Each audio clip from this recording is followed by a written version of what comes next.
11.5. Not bad. Okay, Okay, my so dice aren't too mad at me. last time you guys traveled to the memory tree to gather what might have been left there in preparation for the oncoming conflict. By the way of Steve headed south, you're pointed in the approximate direction of the location that you sought by somebody you came across randomly in the wild. Uh, you followed the path presented in a vision that Munson saw, and Munson opened the veil protecting the grove that contained the Tree of Memories. You were greeted by a friend of Vorik's from Hopewell Harbor, an older man named Hank, retired paladin of Ilmater. He introduced you to what the tree was and helped you partake of its magics. You all left a memory of your own. Each of you surrendered a token to the tree, giving it a piece of your experience in this life, that it might live on to some greater observation or purpose. After you and Gurki finished your businesses, you each stood in respectful contemplation of the memory you just revisited, when Munson noticed a familiar glyph on the tree, the sigil of the Phelan line. Touching it beckoned a faint magical glowing, and saying the name Phelan caused the hidden magic to trigger. Roots cracked and parted before you, revealing a small chamber carved out under the tree, at the back of which was a box and a familiar choker that you have seen in your visions. Pell stands behind you as you put it on, and as you put it on, a spectral figure materializes before you. So now,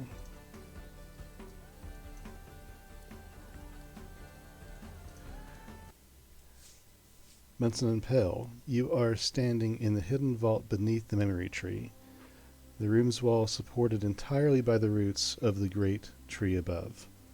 You've just opened the small wooden chest the vault was protecting, and lifted up the necklace, causing a strange mist to swirl around your feet and flood the chamber.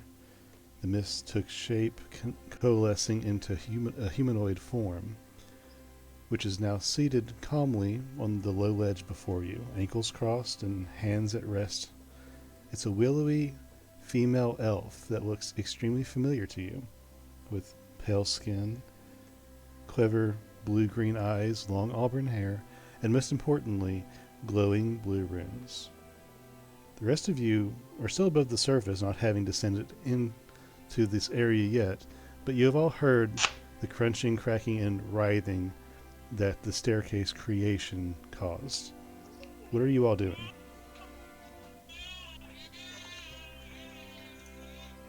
Crying. Sounds like it. Cannon. Ugbor's crying too.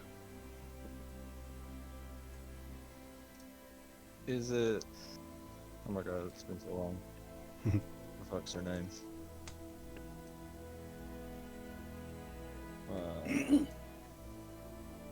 No, Are you looking for Lysari? yeah, is it Lysari? It looks strikingly similar, but not exactly. Just go wave at it. Hello? Now, is this after I put the necklace on? Yes, this is after you put the necklace on. Are they watching, moving where I'm moving, watching me, or are they just kind of looking away? They're watching you, and as Pell waves, you are not who I was expecting. And who are you expecting? Did my son send you? No. Who I sent you? came here through a dream in which I've had a couple times in the last few years. Before there's a war coming in which I've had these dreams that I would find you before the war began between the elves and the humans. Is the war not over yet? Has not started. Not started. No. It's been ongoing for quite some time. What war do you But speak you of? are talking about the previous war. This is a new war between the Moon Whisper and the Empire versus the Elven City, Rowanwood. I'm sorry. What year is it? I don't know what year That's a good point.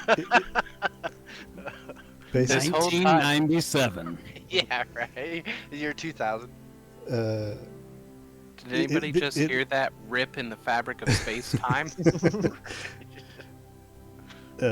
in character, you guys would know that it is the year 1287 circa circa succinct, when the succinct was created.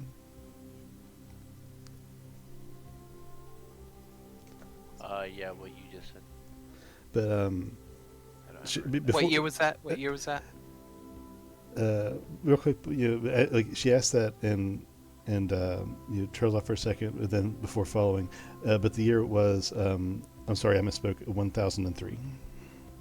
1003 is a year. Yes, 1003. Circa succinct. And then CS. circus. Circa. Circa. Circa. Sucks. Circus extinct. Cirque du Cirque du Soleil. Soleil. She follows up before you can answer. Circle jerk. Who wears the obsidian crown currently? And she was starting to unrest her hands and was starting to make gestures. What's an obsidian crown, lady? I'm not sure off the top of my head, but this is year 1003, circa distinct. As she kind of half gestures with her hands with her words, a spectral fox jumps into her lap, previously unseen by you two from the side of the room, and landing in her arms, it just kind of swirls and sits, and she holds it. Pardon me, I'm very confused. Who is the current ruler of the elves? I Give used me to have one that second. written down. I can look in my notes. I have lots of notes, but about that I'm not sure. Let's see, who did I write down? Master Blaster runs Rowan Wood. No, it's wrong. I know Rowanwood is led by council. The- There's Everandal Banebreeze. He's the Lord Commander. No, not Oh, wait. not Lady Rowanwood. Alma. The elves in general. Who sits in Codletier? I don't know what that is. We've been very bad players, guys. Hey, I only have so much room to write She shit down. she starts to stand up and begins very slowly, almost What is like pacing the what room, is- but her actions are very slowed in her etherealness. What is your name? I am Niam of House Phelan, and this is my roommate, Dara. In our lifetime, we were the heirs to the obsidian crown of Falonkort, under the rule of my father, King Actaeon, and his crown mate, Rowan.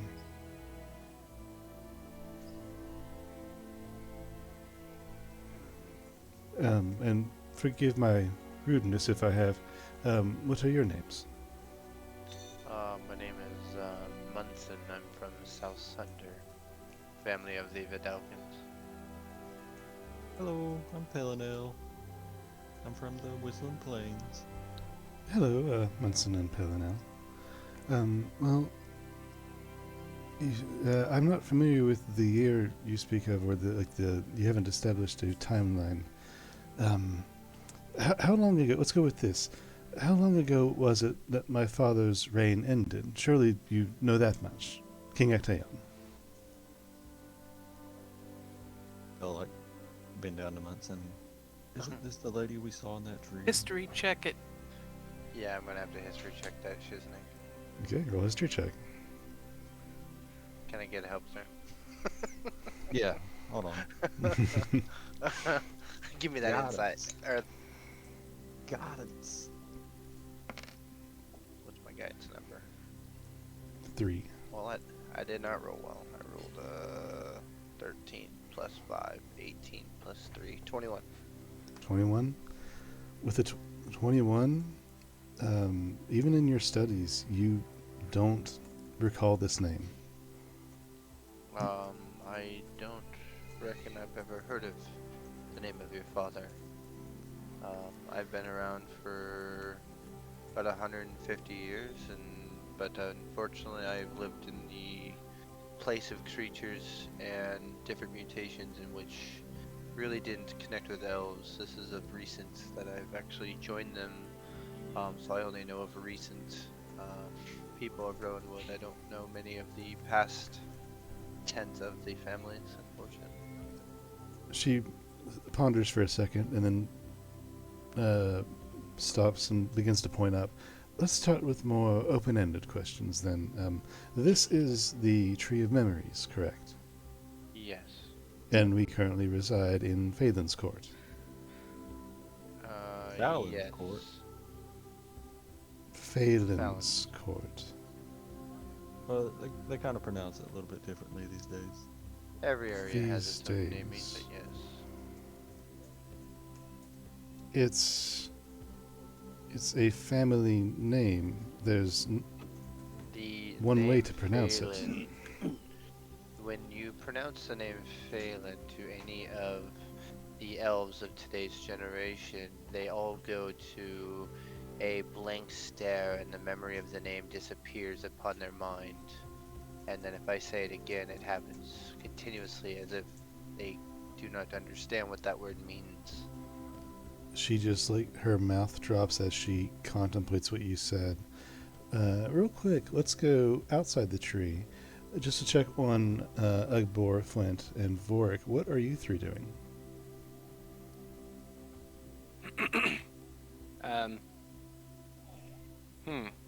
I believe that Ugbor would just be perusing the various items that are nestled in the roots and protruding through the tree. Hearing the commotion from Munson and Pell, I guess I'd start walking over there. I have not heard any screams, so I assume everything's going well enough. Okay. Are you grabbing anything in particular to look at? Maybe if something is interesting enough. Does anything look like any orcish symbols or anything like that? Objects? Nothing orcish, but there are a couple weapons. The one closest to you you can reach that aren't too high in the tree is an arrowhead.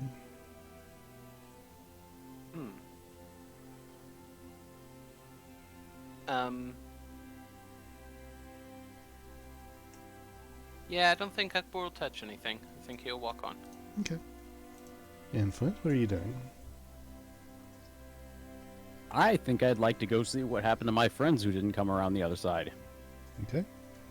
You walk around the tree to where you believe Munson and Pell went, and you see an opening in the ground that descends in dirt staircase steps. And at the bottom of the steps, you see just the back of Pell and Munson.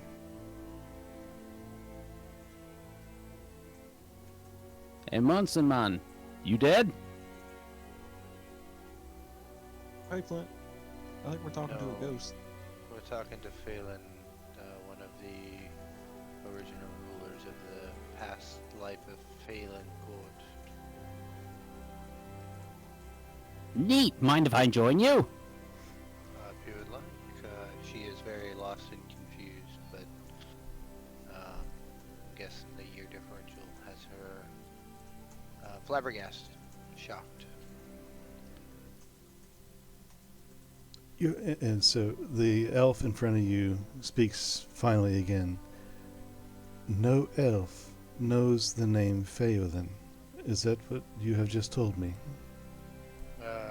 Yes, I know a few dwarves that knew the name, and I tried to talk to a healer of the trees, or somewhere in Rowanwood, and when I said your name, she disappeared into like a weird, like she faded away, and then she came back and was confused on what we were talking about. And as I asked the dwarves, he says that your name or Phelan hasn't been spoken in centuries, and now in which when the name is said to any elves, it fades from their memory, and then they go into a blank like lost there, but I'm not sure why. I didn't really get in-depth details. You said dwarves. Did by chance you mean the secret piece? I was about to Yes. ask that. I think there's The secret piece is still active. They I still think there's a stand. My picture work of still you. lives. Yes, She it is she still an breathes. active thing. She breathes a sigh of relief and just contemplates for a moment. Do you know dragon? I guess his name is Gurky, but I don't. Would we've known his name before, pal? In a previous life. I think so. I think he doesn't remember them either. No, he came to the memory tree for a collection. But he seems like he's been in it for a very long time. The only dragon I am aware of was Eastfog the White. Did he What color is polymorph this one? into anything? Not that I'm aware of. Dragons possess very strange magics, but he was a combatant in our war. He was for the humans. Was this the war of the great big red dragon? Was he still around? I have not heard of a red, not in this land. Does any of you have a map for it? Maybe this will help our bridge in communication. Of course. And then I'll roll out one of the maps I have rolled up that I got from the underground place from what's his name? I Okay. rolled up the map put on me. As you search your bag, Pell, a message comes to you mentally. You presume from the fox in front of you, who has now jumped onto the shoulder of the figure. Much like Torin's mind, his is much more instinctual than a humanoid's. You don't seem confused by me.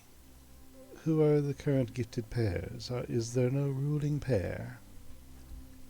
Oh, there's Lasera and Torin. Torin's like a big U. He's a big old wolf. And Lasera looks just like her. The elf in front of you, Neum, turns to you as you speak. Did you speak verbally or mentally? I'd have done it mentally. I Okay. don't know how mental stuff works. Okay, you speak mentally, but Neum still turns to look at you, shocked. There's not been a direwolf since Elaine the Great. This is the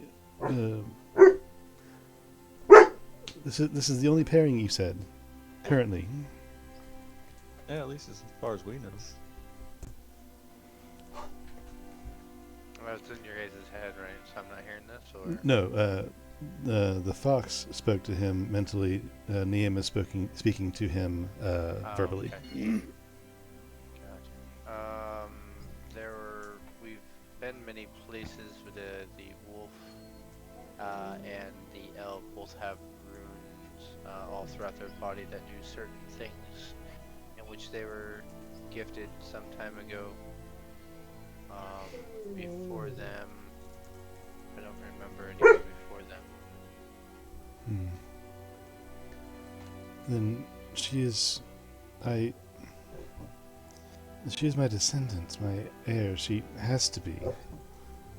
The runes will only pass through the Phelan line.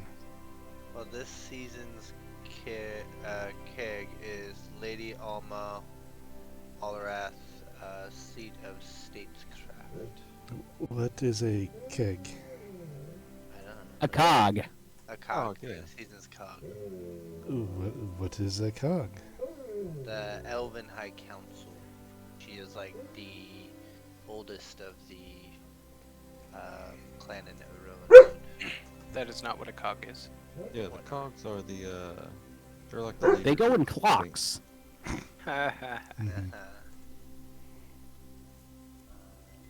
The cogs are a group of rulers over the 16 clans. I think there's a few different ones. Yeah, What there's does this mean? Lord Everdale Bane Breeze, seat of protection. There's Lord of Aurelium Bamara, seat of trade and travel. Lady Taglora say her name. El Noria, seat of Naturecraft. There's Lady Eldrin Dora, seat of Animal Craft. And then there's the High Priestess Lady Lyritha Noctimal, seat of Religion. And then there's also the seat of Arcana, which is Lord Nalium Perthama. Those are all the people of the Elven High Council. I recognize. The heirs, of course. I recognize none of these names. The map, please. And she holds out her hand. I will hand her the map. She. And Go ahead. I think I had that one map from that place we were just at. So I'm gonna pull that out. Yeah, you rolled it up. Okay. I'll pull it out and be like, is this like the map you're familiar with? After you look at that one. She takes both of them and puts them on the ground and unfurls them side by side. So this, pointing to the map on her right, which is a current map, is the newer version of this on my left. Is that correct? Yeah. Oh dear, this is all wrong. You mentioned a succinct and a council. The council should support the king, not rule themselves. Do we know if there's an actual king that runs it all right now, or Yes. have we heard one besides the Empire? You don't know of a king. The only king that you know of was probably the ruler of the elves in the Great War. But nowadays, the elves almost stick to a motto that say that no elf wears a crown. Oh.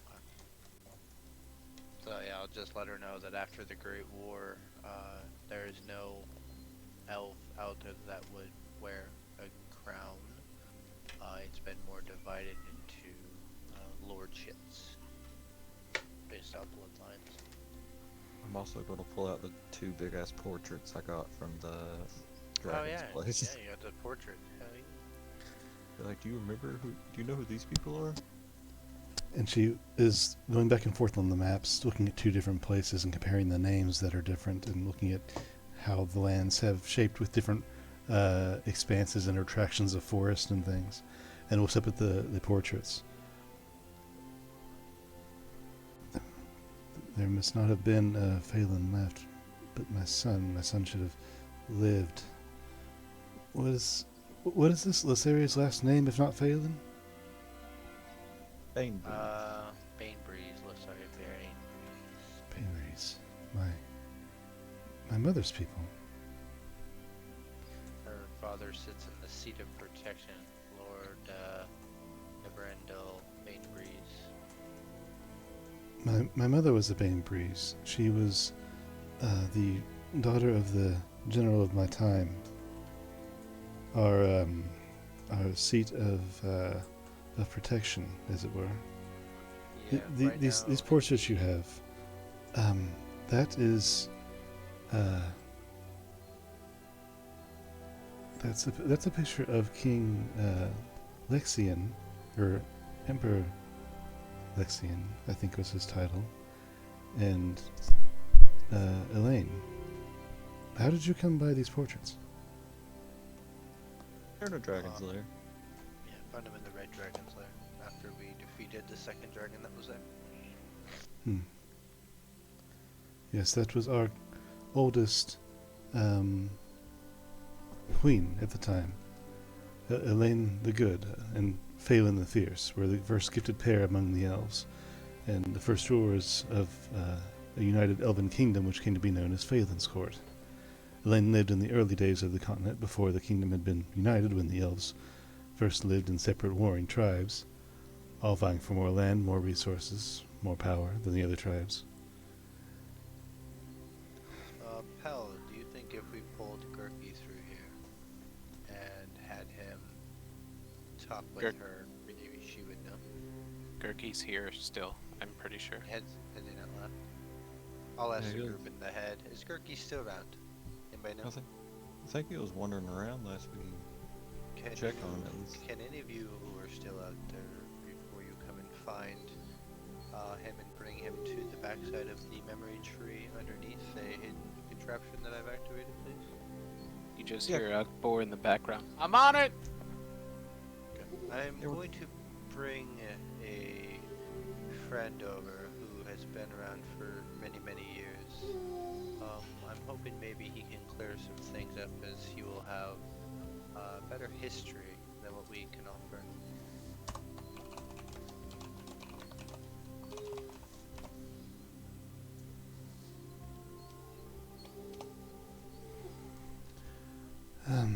This is a lot to take in. So you mentioned Tell me about it. I found you based off a memory in which I had many years ago. Or months ago. Weeks ago. Weeks ago. well, here's the thing. We are still in a barrier of communication. I don't know how long it has been since my time.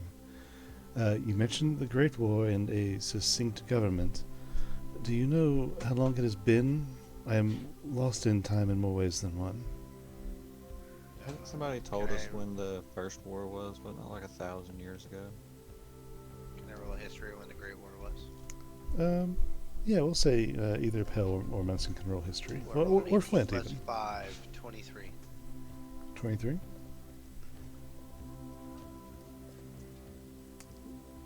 You think back, and I'm trying to remember who was in this. Yes, okay. Yeah,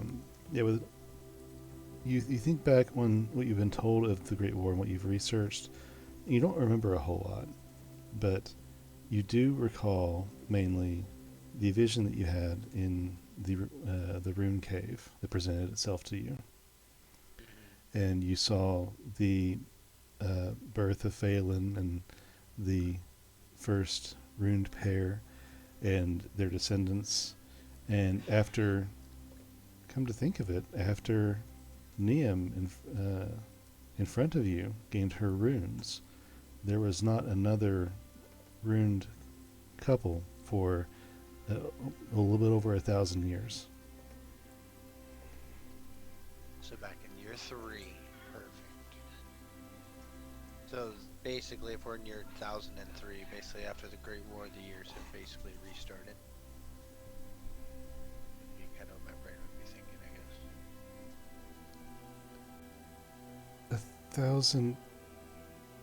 1,000 years. She looks at her Don't wolf. elves last 500 plus years? 500 years or more they can live? She looks at her fox. Dar, they're gone. They're all gone. Aiden, come home, father. Are you from this symbol? And I take out a parchment. I draw the fox sigil that I saw in my dreams. Do you recognize this? The Celtic knot style fox flamed on the fox's brow. That is my flag. That is my symbol. My that's the banner that I would have taken up if I were ever to have taken up the obsidian crown. Well, one of my dreams I had, or a nightmare, whatever route we wish to go with, when I was in my dream, an elven father and daughter were stitching this emblem into a tapestry. The male was wearing had a black glossy crown in both figures, which I'm guessing would be you and your father, showing some sort of faintly glowing tattoo symbols on their arms and hands, which the Celtic knot style fox with the flames burning, there was decorative on a banner. As you completed, you were happy and showing cheerful gestures towards the father figure.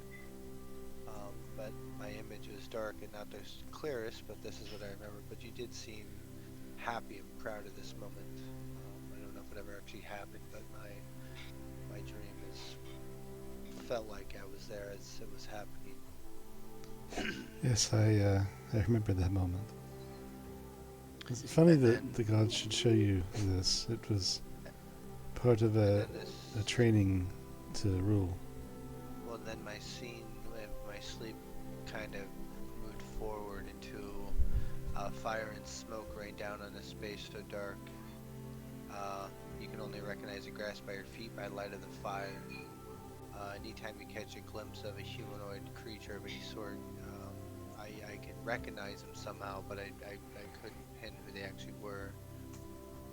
Seen as if they were a friend of mine of some sort, but I don't know who they are. It was just a bad memory, maybe a good memory, I'm not sure. Could have just been as if I lived there once upon a time. That I am unsure of. It could have been the attack on our capital city, Kalatir, but then you would have not been there, as it was 1,000 years past, and I'm not sure what happened after I myself passed. Well, as it progressed in my mind, I mean, this was pretty dark, and it lasted. It felt like ages, but it was just in one night. But the battle grew longer, and I was basically on the edge, viewing as if I was a spectral eye, just kind of watching what's happening. And then I noticed a woman placing something in a hole next to the roots of a tree before it touches a spot just above the ground. So I'm guessing it was the memory tree, which I am at now. It must have been the symbol in which you placed on it, in which I have unrooted and found you. Yeah, that would have been me. We placed our memories here, we placed our token here, and I'm not sure, it's been so long and you don't even know the name of my family. You don't know what our runes are capable of, do you?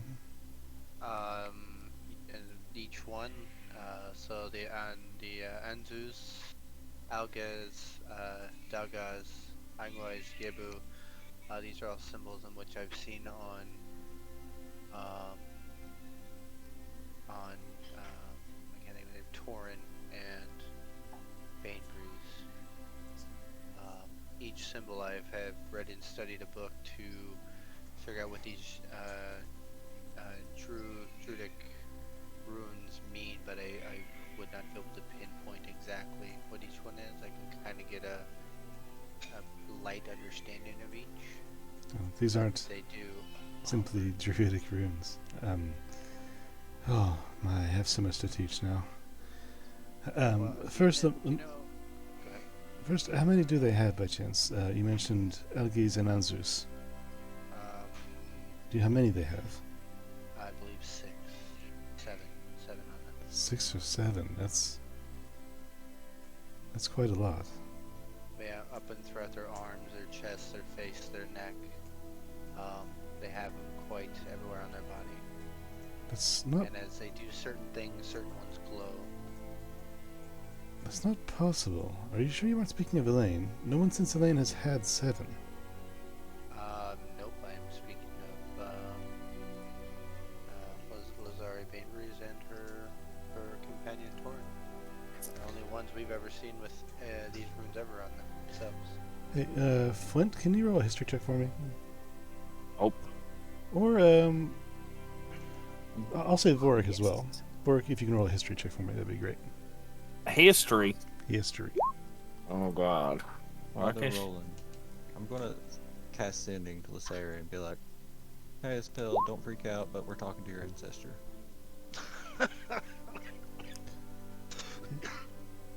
I'm semi-lost, but I shall catch up.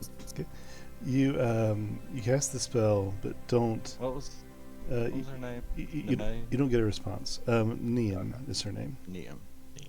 Yeah, Vorik. Brother. You're talking to basically something of a ghost or a memory of the last elven runebound before Lysera named Niam, who was heir to the Obsidian crown before, in the time of the Great War, but there hasn't been a runebound for 1,000 years since then, and she is trying to figure out what happened to her heir and her kingdom and everything else. Oh. So there hadn't been one since Yep, her name. What was it? Niam. Nia. Let me double check myself so I don't spell it wrong. But she was the last one, or the sorry, or Asari, or whatever his name No, is. she doesn't. She doesn't know Lasari or Torin. Yeah. They It was were like the after last her. one. Yeah, like the last one. Last before. ones were over 1,000 years ago in the Great War.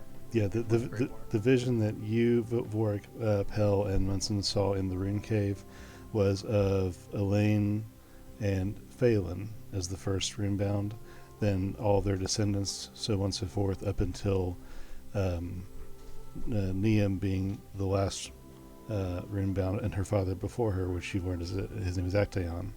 Her name, by the way, is Niamh, Niam.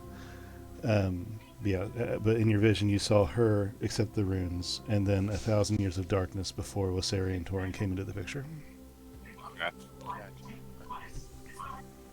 I have a question. Do you know a silhouette of a robed figure with glowing eyes, horns, like that of a stag, who's commanding troops?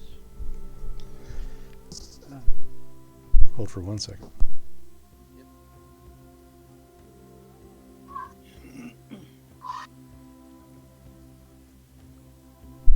Okay, sorry, I had to back up for a second to get my thoughts together here. I had Flint and Vork roll history.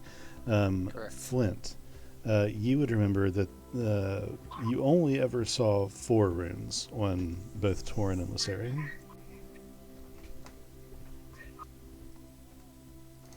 I only ever saw 4 runes on Lasari and Torin. And do with this what you will. You know, because you, Flint, have read the book, you'd know them to be Algis, Anzus, Kinaz, and Hagalaz. But They're Hanin, Anzus, Kinan, and Babalap. bless your heart, Boblop. Get that Babalap. get that Babylon. The Boblop that wins right there. That got me. It's easy to get you sometimes. It is. Sometimes it just hits right. That's true. They show 2 of our runes then. Now you know the names of the runes, but do you know what they actually do? No. These runes Haven't- aren't druidic runes, they are Sylvanic runes. They enhance and imbue power, divine in nature. Oh, because you got it from Sylvanas, right? Correct. He is the giver of the gifts.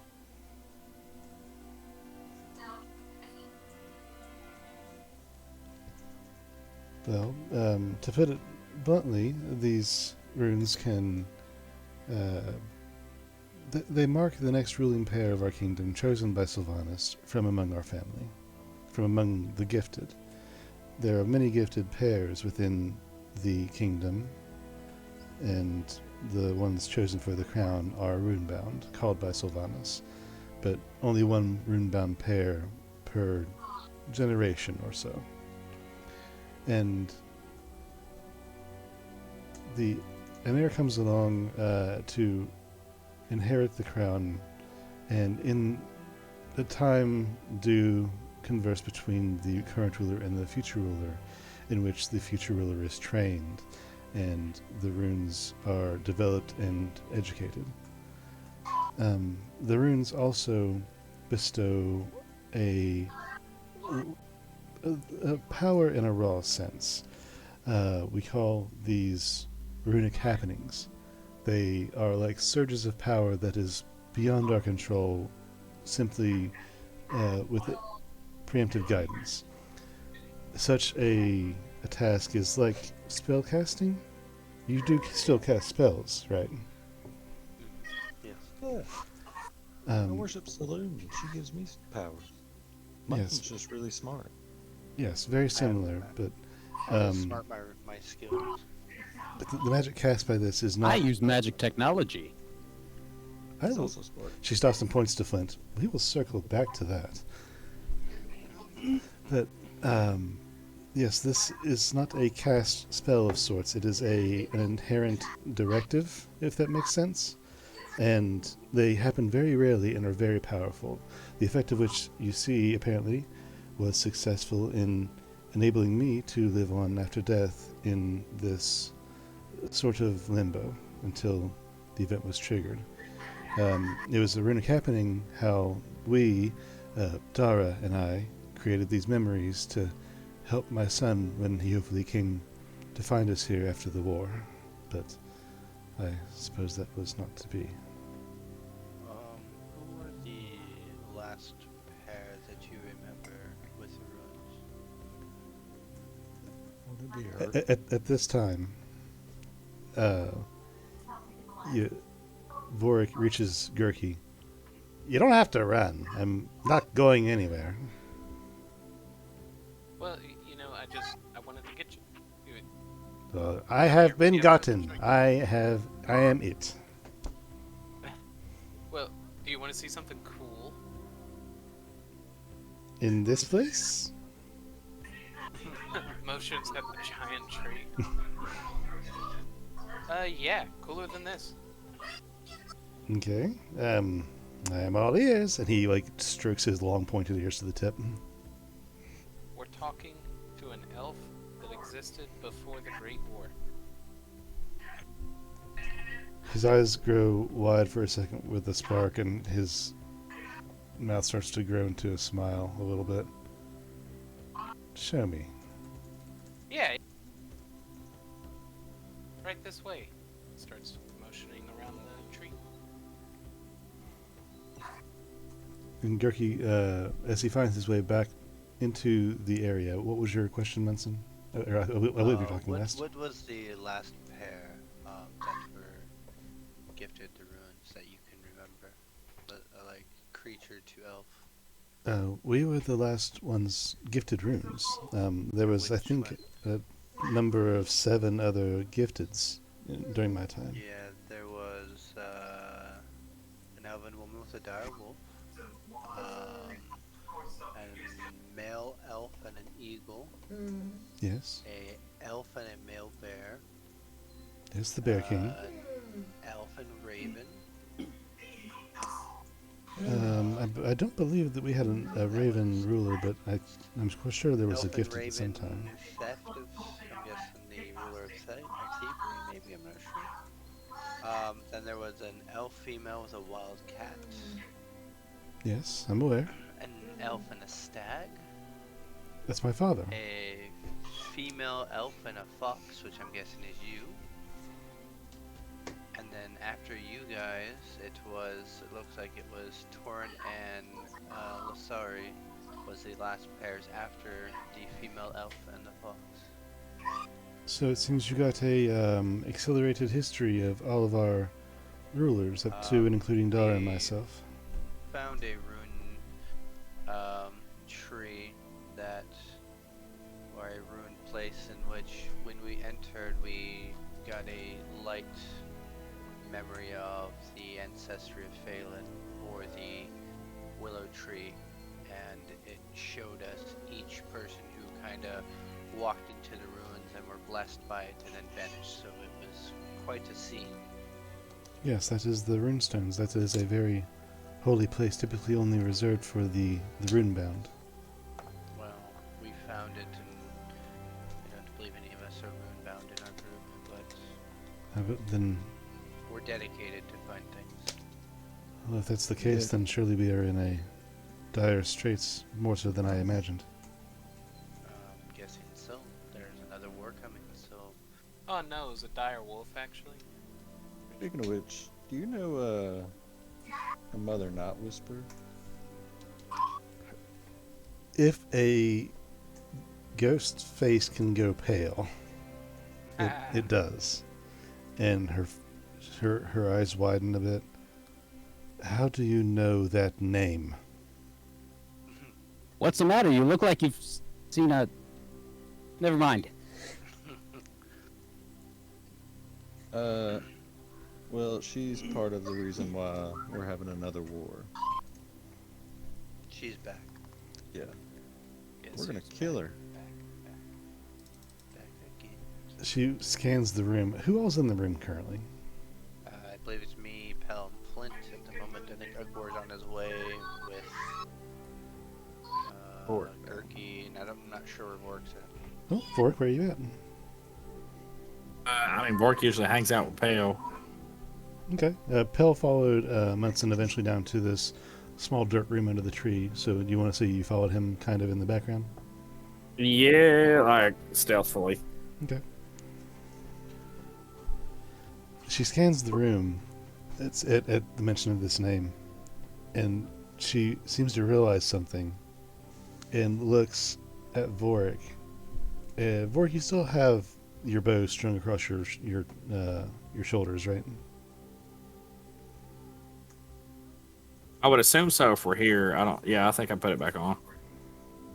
I don't see any reason to be like holding it. Yeah. She points to the bow.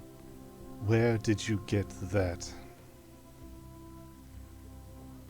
In a dragon den, but also kind of out in the astral sea.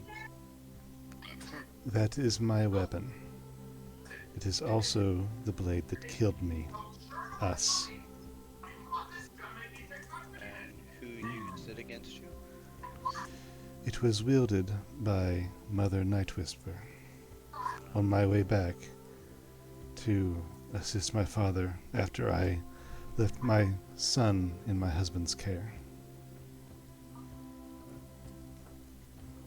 We were headed back to Cadlatir to try to usher as many more elves as we could out of the capital city. She kind of holds her head in her hands for a second. We had just tied up that loose end, crafting the magic in this necklace, leaving it for my son in case he would not return, before turning towards home to try and save my father and what remained of my people. Our runes were exhausted by the magic that they'd wrought, creating these memories, and she gestures to herself. So we knew we had to travel quickly and quietly, but we were ambushed by a group of dark fae and were brought before Mother. We were the last, she said. All other Phalans and all of the other gifted pairs had been killed. And all that remained were my father and Dara and me. She laughed about it, that we'd been saved for the last so that none could follow us, so there'd be no more heirs. I didn't let on, of course, but I was so relieved to hear that. It meant that she didn't know about my son, so he would be safe. Her line, despite all she'd done to bring us low, would continue in him, and he would be safe. She meant to kill me first. She laughed about that too, that she'd already knew how an elf reacted to losing their bonded animal, and now she would get to see it in reverse. Maybe she'd even find a way to use him, my Dara, herself with me dead. Despite all proof to the contrary, she seemed to believe him a dumb animal. Her mistake was trying to do so in front of Dara. When Rowan died, my father was too far away to interfere, but she wanted Dara to watch me fall. She underestimated how far a gifted will go to defend their bondmate, and she underestimated Dara's craftiness. He'd been subtly working against his bindings since we'd been woken, and when she went to drive my own blade, crafted into some sort of long sword, into my chest, Dara leaped between us, and we fell together, as we were always meant to. So your weapon is powerful enough to take you down. Do you know anything strong enough to hurt Mother? Or are you not fair as no one figured out a weakness of She's the creature?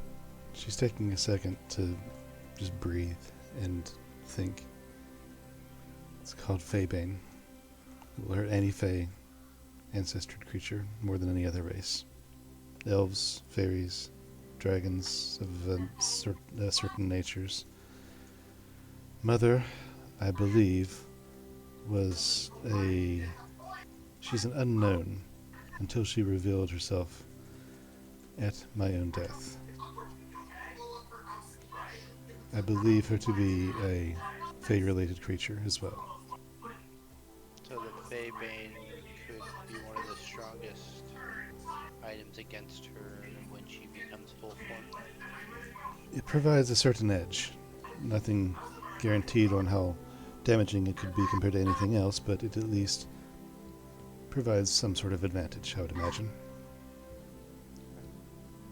We've seen her recently. She doesn't seem to be strong enough to harm us, but it was within the last 48 hours. So I'm guessing she's trying to manifest herself back into form before such battle that should be occurring in approximately, was it 13 days or in 12 now? You have seen Mother Night Whisper? No, that was Salina. Oh, Selena? you saw Salian, Lysatra. She's an archfey for sure, but she's all Fae are tricky, and the Unseelie are even more so. But she is not Mother Night Whisper to my knowledge. No, but she was also interested in Sarah and Torin. She was also interested in the name Phelan. What Yeah. does she know? Well, my father actually, I believe, sought her aid before my death in the war. He beseeched the gods in the fairy courts to aid him in our fight. I think we made her mad. Yeah, she asked Pell and Ugor a bunch of questions that I wasn't aware of at the time. She was stuck in a mirror of sorts. I advised against seeking help from her. Fae really, they're fickle, and to put it bluntly, they cannot be trusted. They have their own domains and are beneficial in their own rights, but when it comes to contracts with mortal beings, it is not advised. But I think the only trust we have right now is with each other in this group. yeah, the Fae do nothing that's not of their own benefit, at the very least. I go into Ugor's head with the group thing. Where's Gurki? That fool's signal forever. Yeah, we took the scenic route around. Yeah, Warren Gurki, we'll say you've been listening for the last couple lines. Once Niam started speaking of her own demise, Gurki didn't think it polite to interrupt. Okay, cool. I'll look at her and point over. This is Gurki. He's been around for forever, as far as I can understand. I don't know if he may know who you are, or if Gurki may know of any information, but he would have the best history out of all of us. May not look like it, but he's a dragon. Hello, Master Gurki, it was? Yes, hello. I wouldn't exactly go throwing around that notion about my draconic nature, but seeing as how this is a very specific case, He's a ghost. yes, I have a specific nature about myself. You know my heir. It depends on who your heir is. He looks to the rest of your group. I was told Lacere Banebreeze is runebound to Torin, a wolf. Oh. Oh, yeah. Yes, I know Lacere. She is a good friend of mine.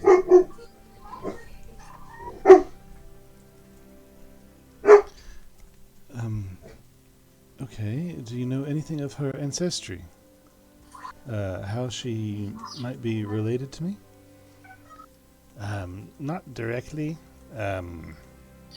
I've heard tales, but I don't like to gossip when I don't know who I'm speaking with or what I'm saying is true even to myself. This is Niam. She's part of Phelan. She's a Phelan family before the Great War of 1,000+ years ago. He found the secret piece. Interesting. She was the one that was the last runic inheritance before Torin and Lasari 1,000 years later. She bonded with This little fox guy right Fox. here. Yeah. Hmm. Yes, He just kind of slowly nods. And Neem smiles at him. I like that in a friend. It speaks to your trustworthiness. I only ask because she must be descended from my son, and yet she's not a Phelan. It doesn't seem to know our family, but that seems common these days. You there? Who are you, sir? Speaking to Ugbor. I'm the orc.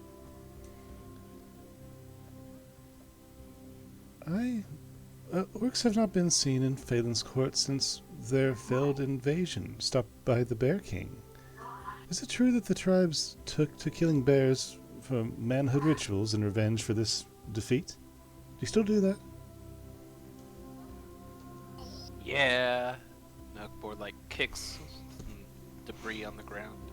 They still do that. It's a dumb ritual, okay?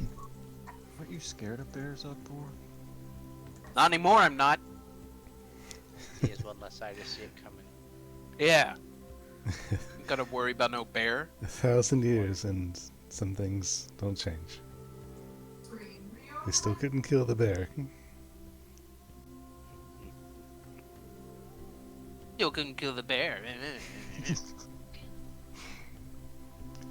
let's not upset the orc. She kind of chuckles a little. Thank Will you explain to me what this necklace is in which I have unburied? What its purpose or powers are? Obviously it summons you and your memory and of your life, but is there a purpose behind what was on this necklace? Was this like a memory storage choker? It was mine. It was my.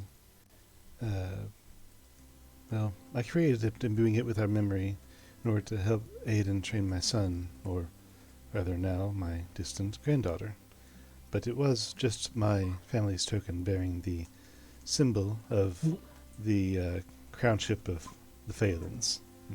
And she, So draws with her finger through the air the little figure 8 that generalizes the symbol.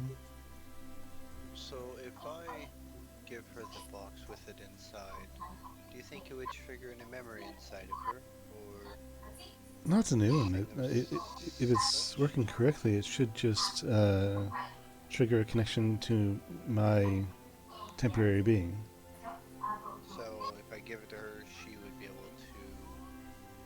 have this reunite with you and maybe figure it more out before the war? I don't know about Is the. an item in which it'd stay here? No, I definitely should be in the position of my descendants so that I may train them in the ways of the crown. The war, I do not know. You've spoken of the war several times, and forgive me for not addressing it. I was so preoccupied with my loss of space. Who is in this current war? Who are the sides that fight? Everybody.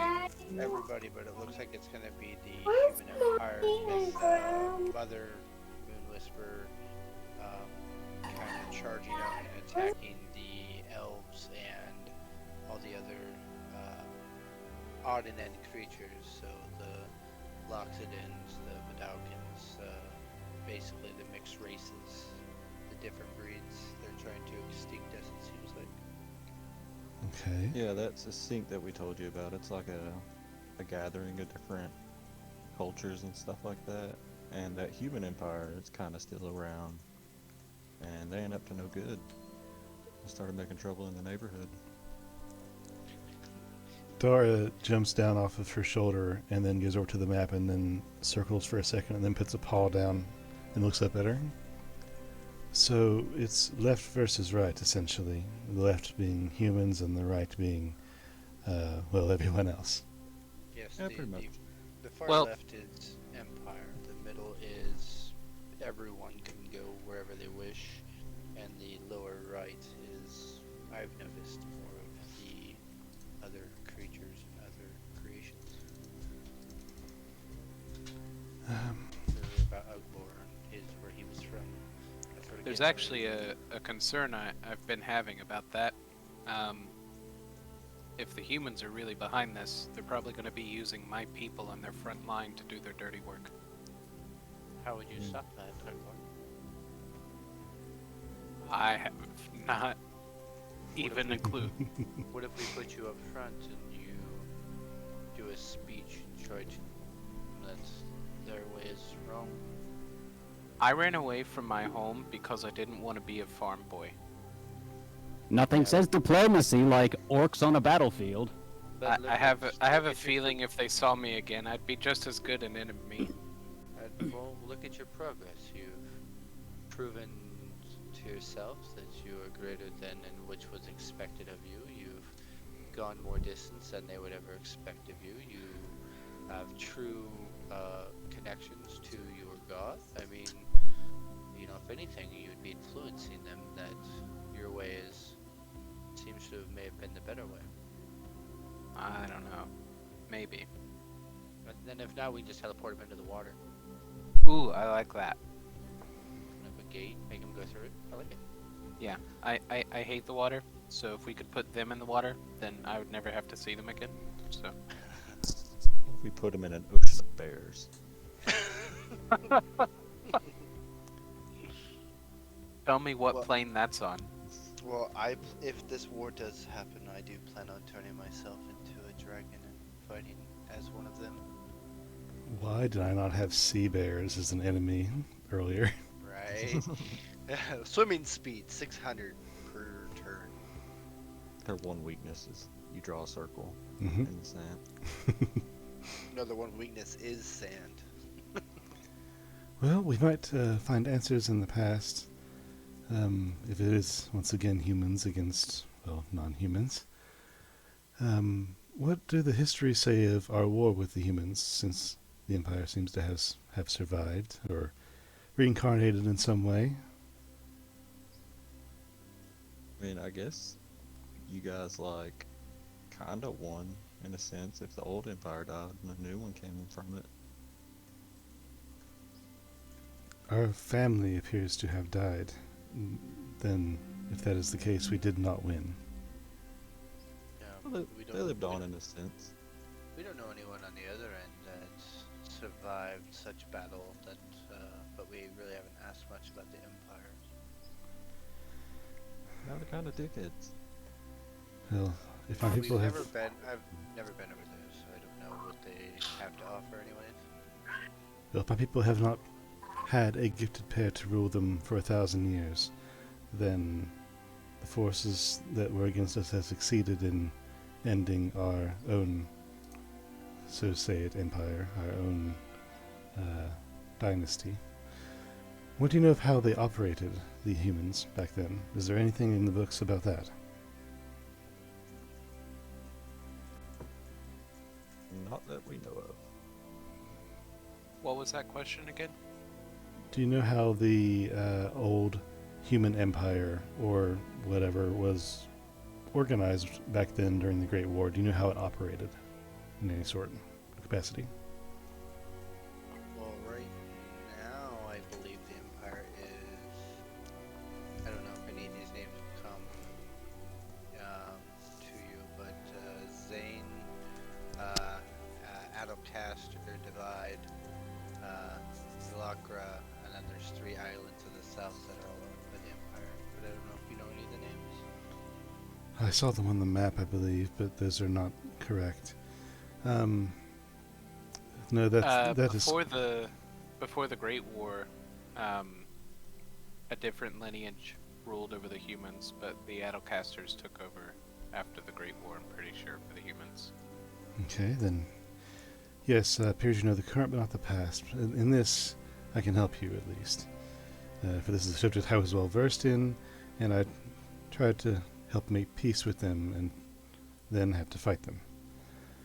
The war was started by the humans. They were welcomed into Falonkort like any other travelers of our time.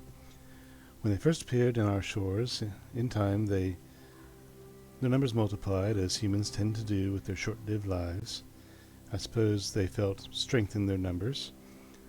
They learned to tame griffins, some of them at least, and put together a military force consisting of mainly of physical fighters and griffin riders. They launched their war when they forcibly took hold of a city, mostly occupied by humans already. on the eastern side of the Somberfrost. My father sent diplomats to reason with them, 2 of my cousins, in fact, with their bondmates, but the humans retorted with assertions of size needs and self-government within their own community. Then they took another small settlement, then quickly another. We of my father's kingdom tried to practice patience and empathy for their needs, and based on their growing numbers, and perhaps we allowed them too much faith in their short-lived and short-sighted nature. The war truly started, though, when the humans named a leader, King Lexian, one of which you have the portrait of there. And he attacked Carnanmore, one of our cities in the western half of the kingdom. Now, you would probably know this as, and she looks back to the map, Ilakra. The attack was sprung in the night, and somewhat from within, not giving the elves of Carnanmore much chance of stopping them. The White Stone Temple was seized from the priests and given to King Lexian as his castle in Mount. With this new store of resources and fortifications, the all-out war that was declared under my father and Rowan's rule was the largest in our land since the warring of the elven tribes in millennia past, before they were united by Queen Elaine and Phelan and Phelan's court. This new war raged for 4 plus 3 seasons, where in the second, well, as far as I know, I could have gone more since I was ended and did not see the end of it. I assumed it ended, but apparently did not. This new war raged for a time before King Lexian somehow came into the friendship or control of the White Dragon Isfog. The dragon wiped out forces quickly from the territories King Lexian had claimed, demolished our mountain-protected inner city in the Sand Plate, and threatened many other new settlements like Rowanwood and its research compounds. Before long, the humans managed to assassinate Rowan, my father's crown-bound roommate. She pauses to collect her thoughts.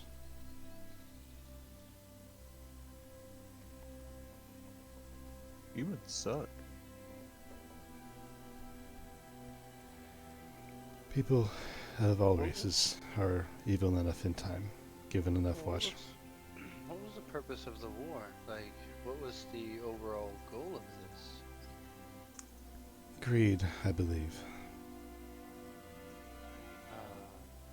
Having growing numbers, the humans needed more resources and wanted, well, more for themselves. And when you want more from one group, you take from others, do you not?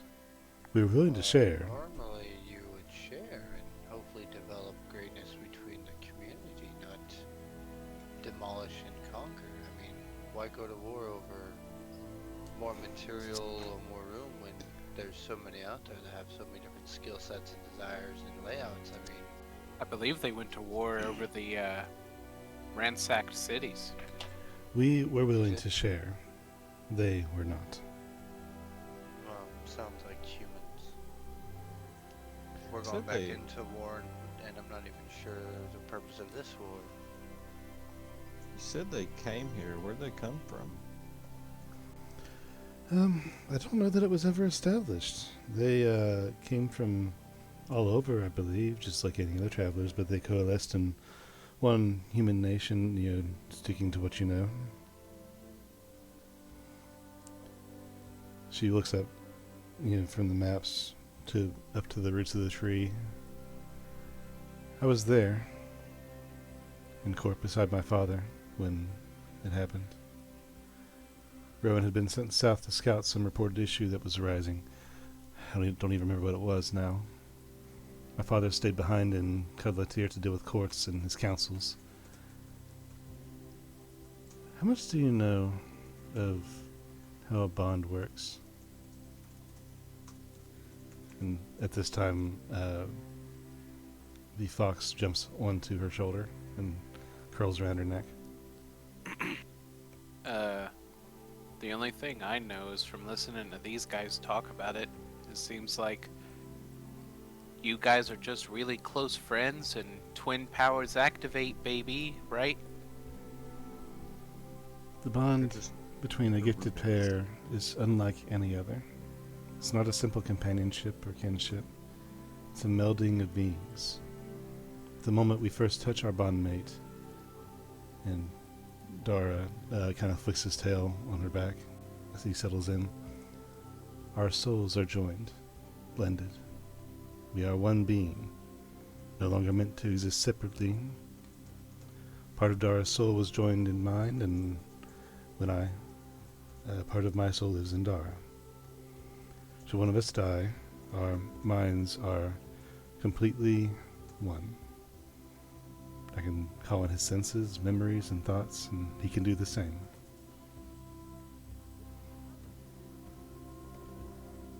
We were in the middle of a high council meeting when suddenly my father went still and pale. Before I could even turn to face him fully, he cried out for Rowan to run.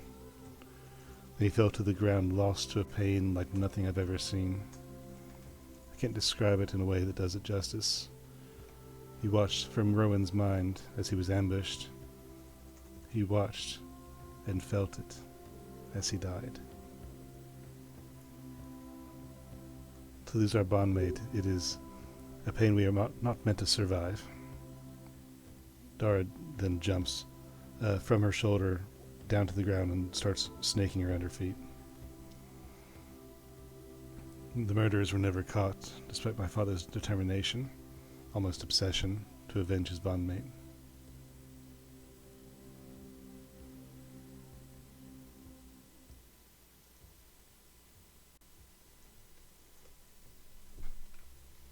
She just stops talking and looks at the ceiling some more.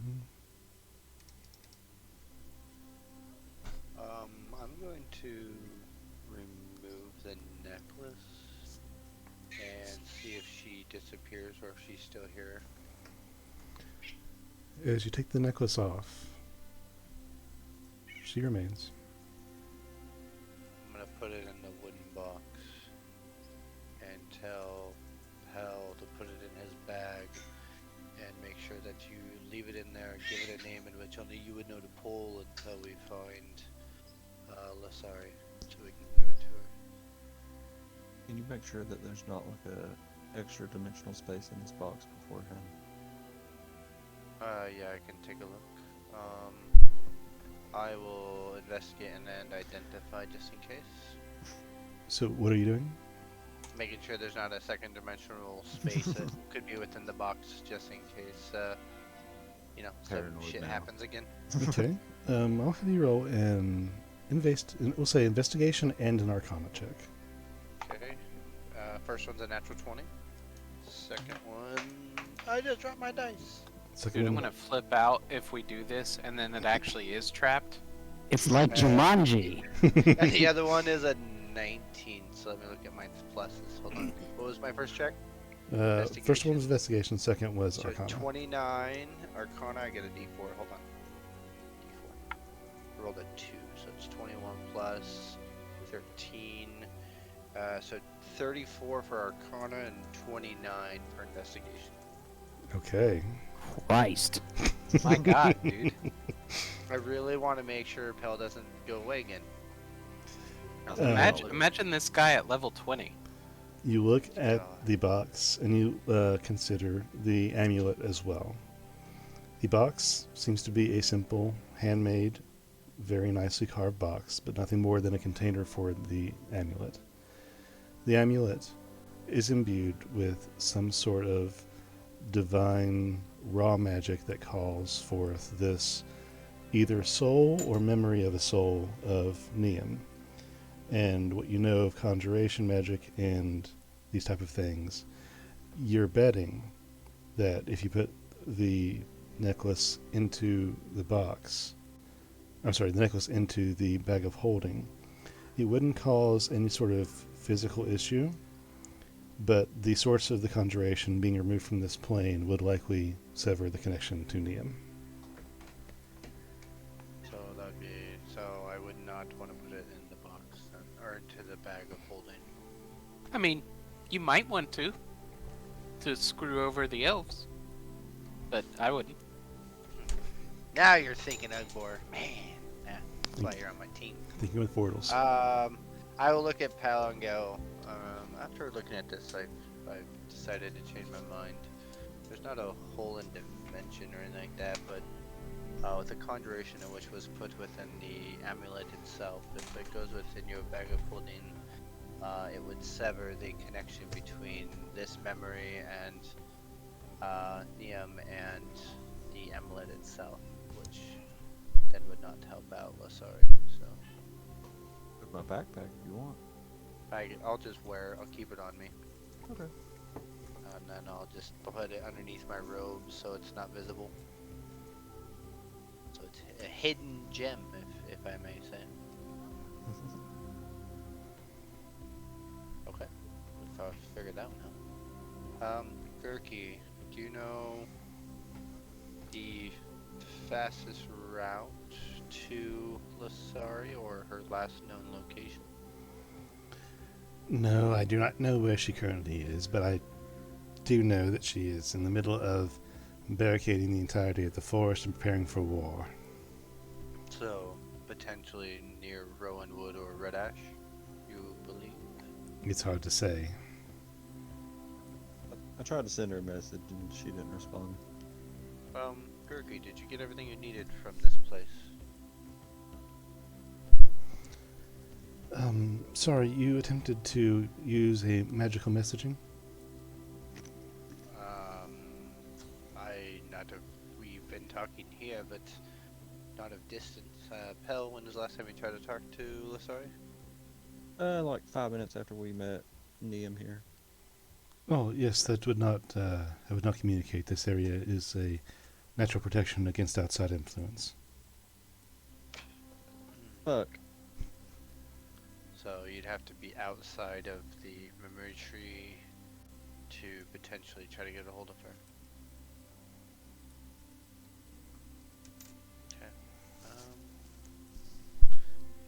Well, Neum, it's very nice to meet you. I believe this will be my time to get you to your family, so we can potentially, save people, save problems, and get the heritage reunited. Yeah, we're gonna sock it to Mother Night Whisper. Yeah. Well, it sounds like the Fey bearing that Ulrich has could do some mighty damage to such creatures. Well, Fey in general. Did she say what this was when it killed her? But she said it was a sword. A long sword. Oh, that means it was being wielded by, what, a human probably? I think it was Mother Night Whisper herself. Yeah. What did it turn? killed her. Did it turn to a longsword for any of us? I never touched No. it, so I don't know. Let me touch it. Oh god. Is you going to touch it? He touches it. It's a floppy disk. Yeah, that's probably accurate. What floppy it would what? actually be in real life. What did it? He touched. You have touched it, didn't you? It turned into a halberd, I think. Yeah. Yeah, I think it did Yeah. turn into a halberd. It was a I halberd. never touched it because I figured I had no purpose to. So Yes, it looked good on you, Vorik. I was good with that. yes, getting me to my AO would be best. It fits what I believed I would happen, although not how I expected. There was a prophecy. Well- I seem to have interpreted it Give me- correctly, but misjudged the time in which it would happen. Yeah, Giving sounds what like to you- her heir? So. Me, in a sense. Oh, okay. So what you didn't see, Vorik, was that Lasari Brainbreeze is potentially one of the heirs to Neum, which they were the original. Her father was her father that was originally king, or is it no? It was of the Falonkort. But so we're trying to finding this. I'm trying to return it back to Lasari to see if something triggers maybe before the war, so they have a moment. Not an heir, the heir. There's only ever one at a My time, apologies. The air. and apparently none in a long time. No, Only no 1,000 harm years. done. Wait, you are an elf? She's looking at Vork, Mm, I think. I was an elf. Or were? Okay. Yes. You should have seen him when I first met him. Oh, He didn't. I haven't. I've been many things. What happened to you? A lot.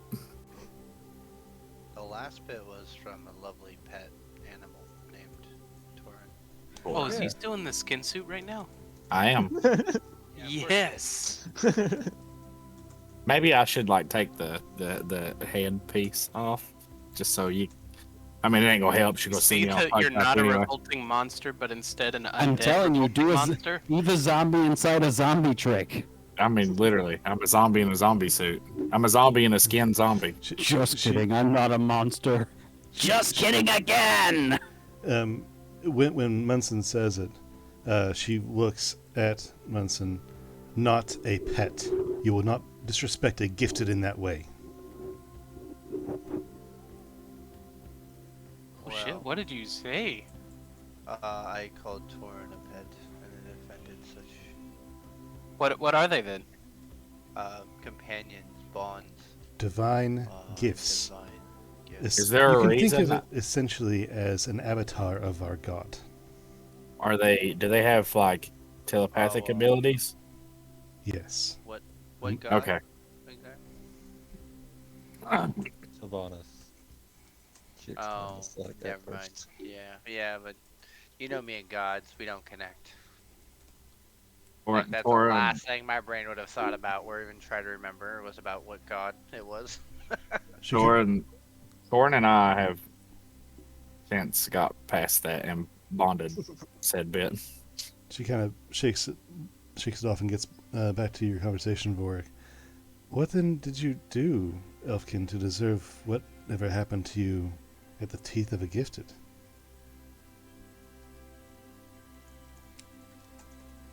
Murder? Lord, do you remember? Does Vorik remember? I've been told. Vork has been told. Vorik has been told. Okay.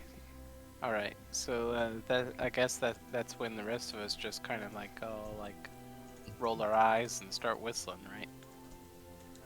Yeah. Murder. And they allowed you to be resurrected.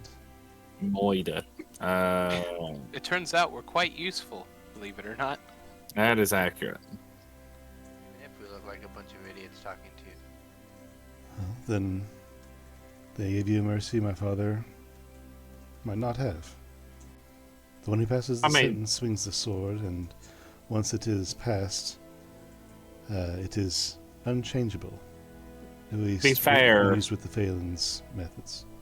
To be fair, the person that I, quote unquote murdered was also brought back. So like, That's Oh, and also, Vorik didn't used to look like this, so it's technically not the same Vorik, and I think that was actually factored in. It was like, nah, that the Vorik that did the crime is dead. so that is a very complicated issue, and it sounds like it was a very complicated decision. She says this with a raised eyebrow. So yeah, she. and nobody saw it. It was just Vorik. But yeah. your wrong was righted, as far as you have told me. Yes. somebody saw what? Don't worry about it. Don't ask questions. What? Huh? You What? did get messed up by Malar too, so I guess like 2 wrongs did make a right, or 1 wrong made 2 rights. And 3 rights make a left. Yeah. Nalara explains as much. I think I'm still going left at the moment. Or not. I mean, or right. I don't know which way that works. Well, is there anything else I can answer for you in this very confusing time? Were there any Where? cool orcs, or were they all just sucky like me and couldn't kill bears?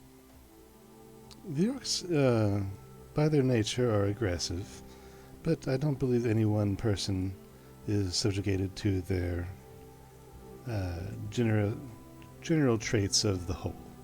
I'm sure We that still there have is the not all bad orcs. do But we still have the telepathic thing up? you do. Okay, go ahead. I'm sure they weren't all aggressive orcs. They weren't all strong. They weren't all weak. I think over time they just became misunderstood in their own way. You know what? I don't like the answer, but that is actually really respectful, considering. So, I'm gonna take that as a win.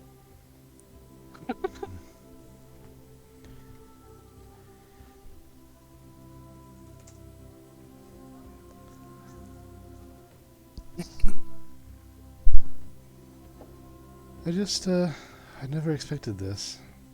I followed the prophecy I was given, and still, I believe it to be true. Just the timing is such a rattle in my senses. Well, you weren't that far off. I mean, how long do elves live? Yeah, give or take 500 to 700 years, some longer. You were off by a couple generations. What happens? You know, at least the Sarah's still alive, so there's some part of you out there. The seer saw many things, she said. Betrayals, sacrifices, my father's final stand. She saw my death. She also saw an heir that was not me getting to return home. I had hoped that the heir she spoke of would be my son, but now I see that I was wrong. She was speaking of the Sarah. She had to have been.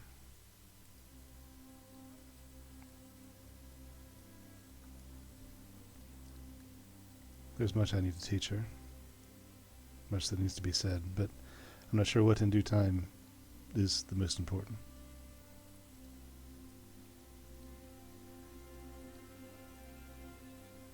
I think we should. There may be. How long did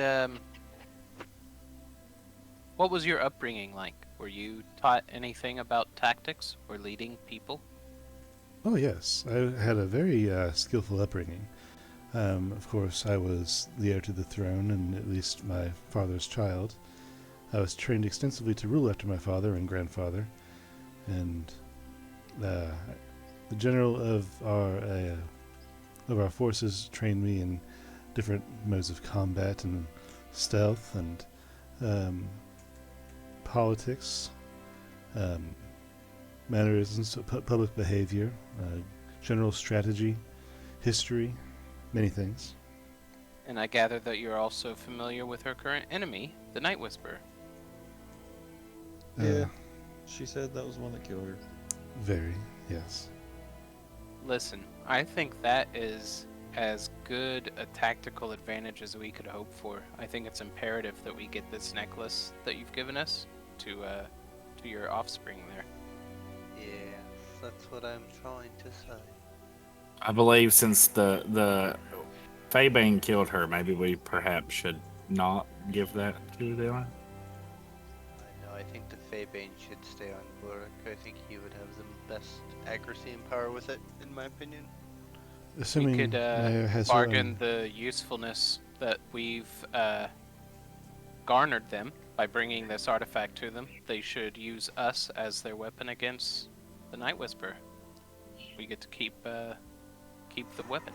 Does she have my bow, the one I left for my son, with our house sigil engraved on it? I think so. If you look at Faybane, and she gestures towards Vorek's weapon, you will see that the bow I crafted in mundaneness was modeled after Faybane's bow design. There ain't any more of them, is there?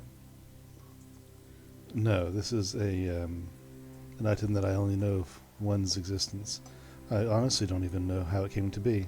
It just found itself to us.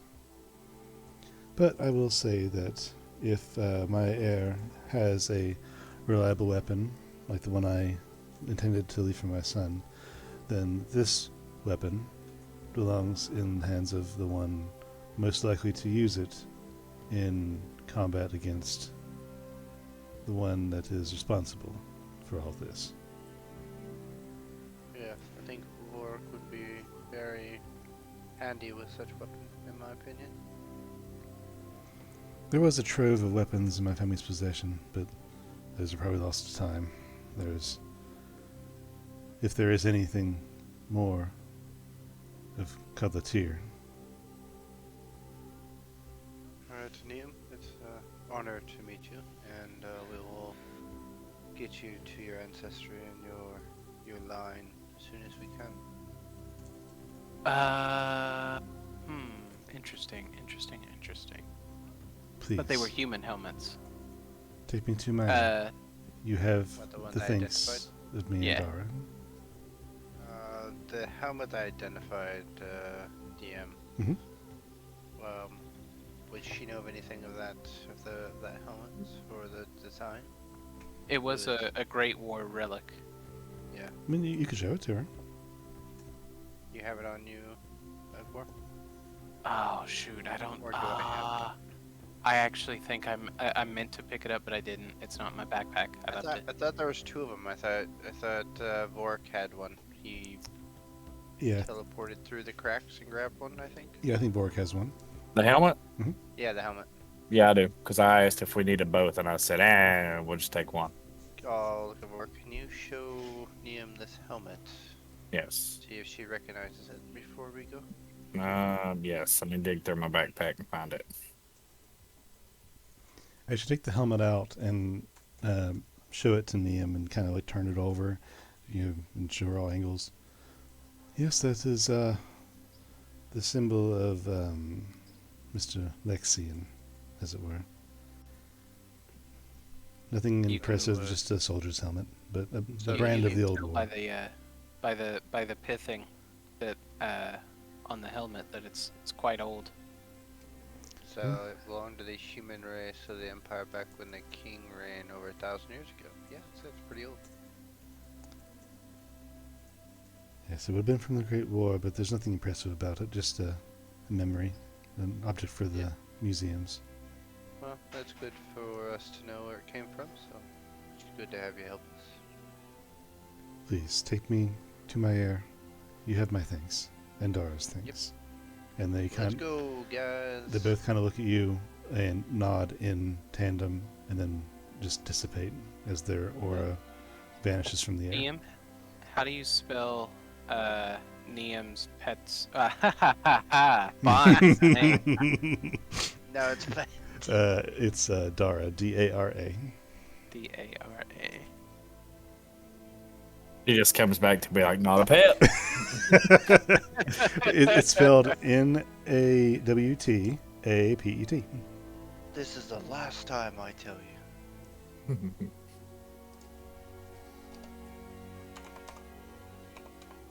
But it's like, it's how- just like shoulder up, though, like she's not fully back. It's like she's peeking through just to be like, I heard that, bitch.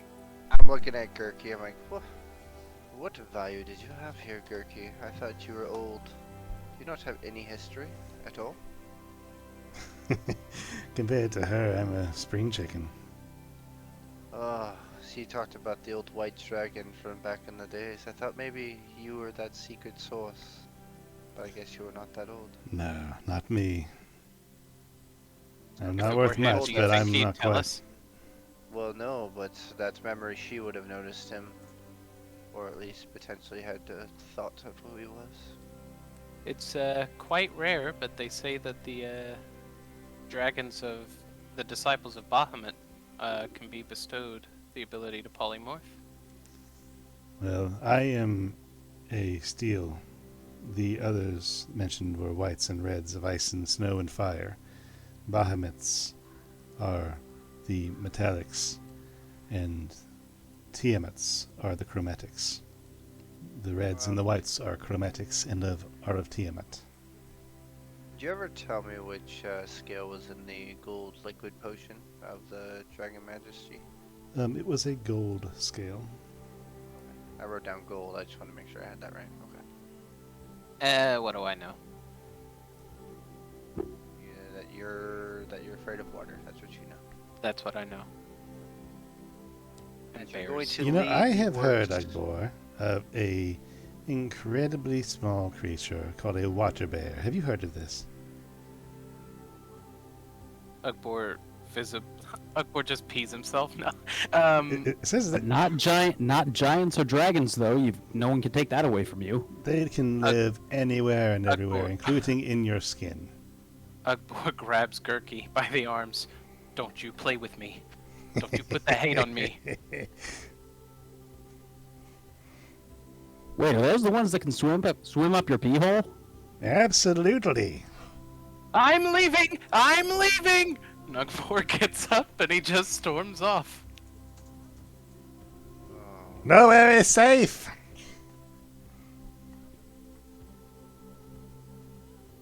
alright, well. How do you leave the memory tree? Do you just head out the same direction, or I mean, just do you know Uh, Gurk? You intentionally forget something and you get kicked out. you just leave the grove, I believe. It's not a Oh, it's like task I to didn't leave. know. Town when we I go know to the find- opposite world. I know finding it is hard to find, so I figured maybe there was a tricky way of getting out, but We have to I guess find a hard Gurk. way in and an easy way out sounds simple enough. Yeah, I mean, do you really want to leave at such a time? It's getting a little late. Maybe in the morning? I'm just going to get out of the Vale. I'm going to port us all to the Cliff Crag and walk from there. Gurky actually raises a good point. If we leave here, there's a good chance, not guaranteed, but a good chance, that what's her name is gonna find us. Well, how would she find us? So she was chasing us when we found the tree. Well, last I heard from Jeremiah, where she encountered him was pretty north of here, quite a Oh. ways. Okay. Maybe it's Up less of a near concern. up near Steve, like what was it? I think like east of Steve or something like that. West of Westeros? And Archfeyr are notoriously known for not being able to get around places. Yeah, if you think about it, if you can't communicate from here, I mean, I don't know if I can actually teleport us from this location. I may have to go outside the Vale before I can teleport all of us out. My only consideration was that I figured a night here would be a lot safer than a night not here. So you're saying a night in Cliff Crag would not be safe? I mean, that's pretty darn safe. I was gonna say I trust the dwarves and their metalworking and their protection skills. At this And I trust time, Munson. We'll go with Munson's plan. at this time, you guys hear a voice from behind you. Appears there's much I still don't know. And you would turn to see Hank standing behind you, and beside him is Jeremiah. Hank Hill, how you doing? Jeremiah, God dang it, Ugbo. you should hang out with Hank. I think he'll guide you to success. Leave That was- Jeremiah That was a little too in the close. Vale. I hope that was as close. I can't wait to hear that in the recording because that sounded really good. How damn you, Bobber. Jeremiah walks towards Benson. You know, I think I am going to stay here. I've been talking to Hank, and I haven't been very productive with my powers recently. I think I show the most promise here amongst the spirits and memories. I think it would be a good spot. I was gonna say, this place does seem like your cup of tea with your abilities. Well, Jeremiah, I feel like we barely get a chance to know you, but we'll be sure to come and visit. I hope you would. I am very excited to see what connections I can make in this place. I might build a tree, Listen, a house atop the tree. Who knows? well, listen. If you ever change your mind, go to Cliff Crag. That's the best place to go to look for us. We have a home base there. Duly noted. Thank you, kind Yeah, we sirs, and tiny Get a sirs. librarian every time. He gives an overzealous flourish of a bow, and then stands up and then turns with a march out of the cave. Oh, look, we found his home. Huh. Look at that. We accomplished another secret mission we didn't know about. I'm back, by the way. Okay. Alright, pal, we sold Jeremiah. How much? Free. 30 pieces. Well, at least he didn't die, and I didn't. Yeah, use a we kept him at the. I get that reference. He's gonna stay at the memory tree. Speaking of dying, Flint. You know, the other day when you were T-posing a whole lot, do you know how to bring people back to life? I sure don't. You don't? Don't know Revivify? I thought you did. No, Nah, I thought you said you had it, so I didn't get it. Yeah, that's actually exactly how I remember the combo going. Pal, it's not like you're ever gonna fall in combat. Come on. I don't know. I'd like to have a backup plan just in case. You are the backup plan and the plan. Yeah, you're plan A You- and plan B. Go down. I sci-fi my own life and give you more back. Literally. That is the backup. We have the Munson Well, battery. Flint regardless. is literally making actual batteries for my armor. We're the stick boys. Well, I thought you were in Gerk's my- jerks. Remember, Yeah, pal, in Gerk's my We're the No, cookie no. cutters. in my dreams we do not fall. So I'm hoping that is a true statement, as everything else in my dreams and/or nightmares have come true so far. Munson, if you fall, I will catch you. I'll be waiting. Time after time. You know, it's an old wise saying that prophecy will bite your prick off every time. Well, good thing I don't know what a prophecy is, so we're good.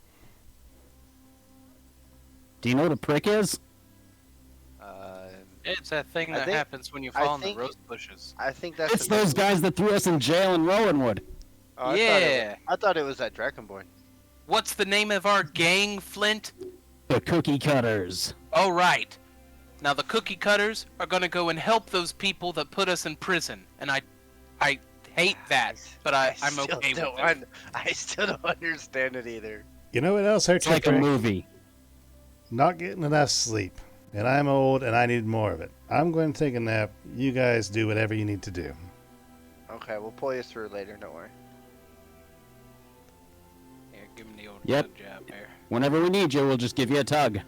That's it. Oh, I have a question, Gark. Do you plan on fighting this war, or are you going to be sipping a cup of tea up in the distance? No, he's a conscientious objector. Well, that's where the money is. I didn't hear your question, Munson. I'm sorry. I was just asking Gurky, does he plan on joining the war, or does he plan on watching from a distance with a cup of tea? I will keep my distance unless I'm able to be useful. There's not much use left in me. I'll just be a liability. So, when you go to this new form, do you take over new traits of this new form and lose your earlier traits, or how does your transformations work? Ah, yes, like the doctor. Basically, I would experience the fullness of this life, including death, and when my form regenerates, I would choose to vault the experience first, collect a piece of memory from this life to recall later as my greatest example of this go-around. Then I would choose to reincarnate my consciousness into a what do you call them? Children. A child of a different race, where then I would live first to last of another life until I make so many goes around that I can establish what it all means. So, Have you picked out a memory for this one? Ooh, that's a good question. That's a very good question. I don't think I have, but Obviously, the memory he's gonna have is me and him at the tavern having social time at Steve. Obviously. typically I don't filter until I go into my vault. But Typically, I don't filter ever. Yeah, You that just- seems actually pretty accurate. We saw you filter when you saw your family, Flynn. No, you're confusing the words. I wasn't filter. myself that day. True that. We're a weeping little gnome. Do you know what race you're gonna turn into next time? No, it's really a It's gamble, like- a roll of the dice, if you will. Ooh, Okay, I have a question. don't be a Vidalcan. How do you? Okay, You can be a I'm kidding. turbo. How do you when you reincarnate, how do you get your wealth to the next chain? I assume that's what you've been doing. I don't see how it could be possible that somebody could become as wealthy as I've known you to be You without don't? being royalty. No, not at all. The man knows how to hustle. I mean, he is a dragon. I, as a dragon, do not take treasure to my dragon form, nor do I accumulate it from life to life. I assume the wealth that Garki has accumulated will go on to whatever people he has employed and whatever foundations still stand from this life, but the wealth that I have was accumulated by the goblin Gurkvart, not from my Pardonavac form. Dope name. Told you he knows how to hustle. Yeah. At what Um, point do you receive your draconic knowledge? I'm not really sure. It's more of a learned by faith sort of experience. I just trust that it's going to be there. What else is there, really? Well, Gurky, it seems like after we get going again, there may not be much reason for us to talk to one another. He, Uh, as you're talking, he crouches down, turns and lays between two roots of the tree, and kind of lays in a hammock made of roots as he listens to you.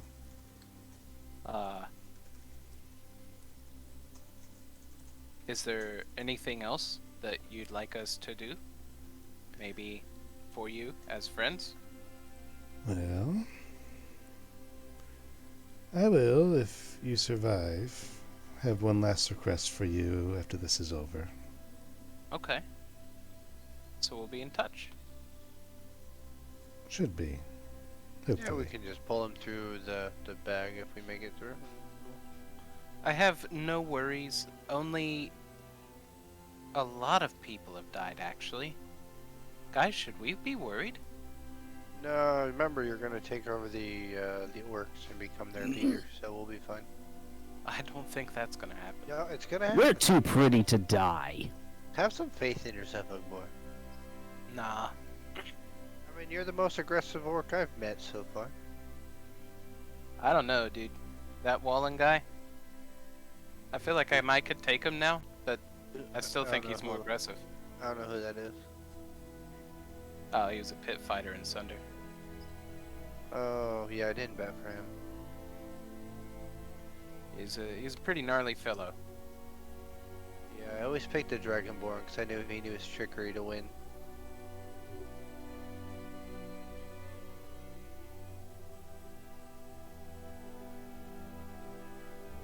Pell, with your passive perception, you hear Gurky's Gurky starts to ever so slightly and you very faintly snore. You hear his breath start to slow down.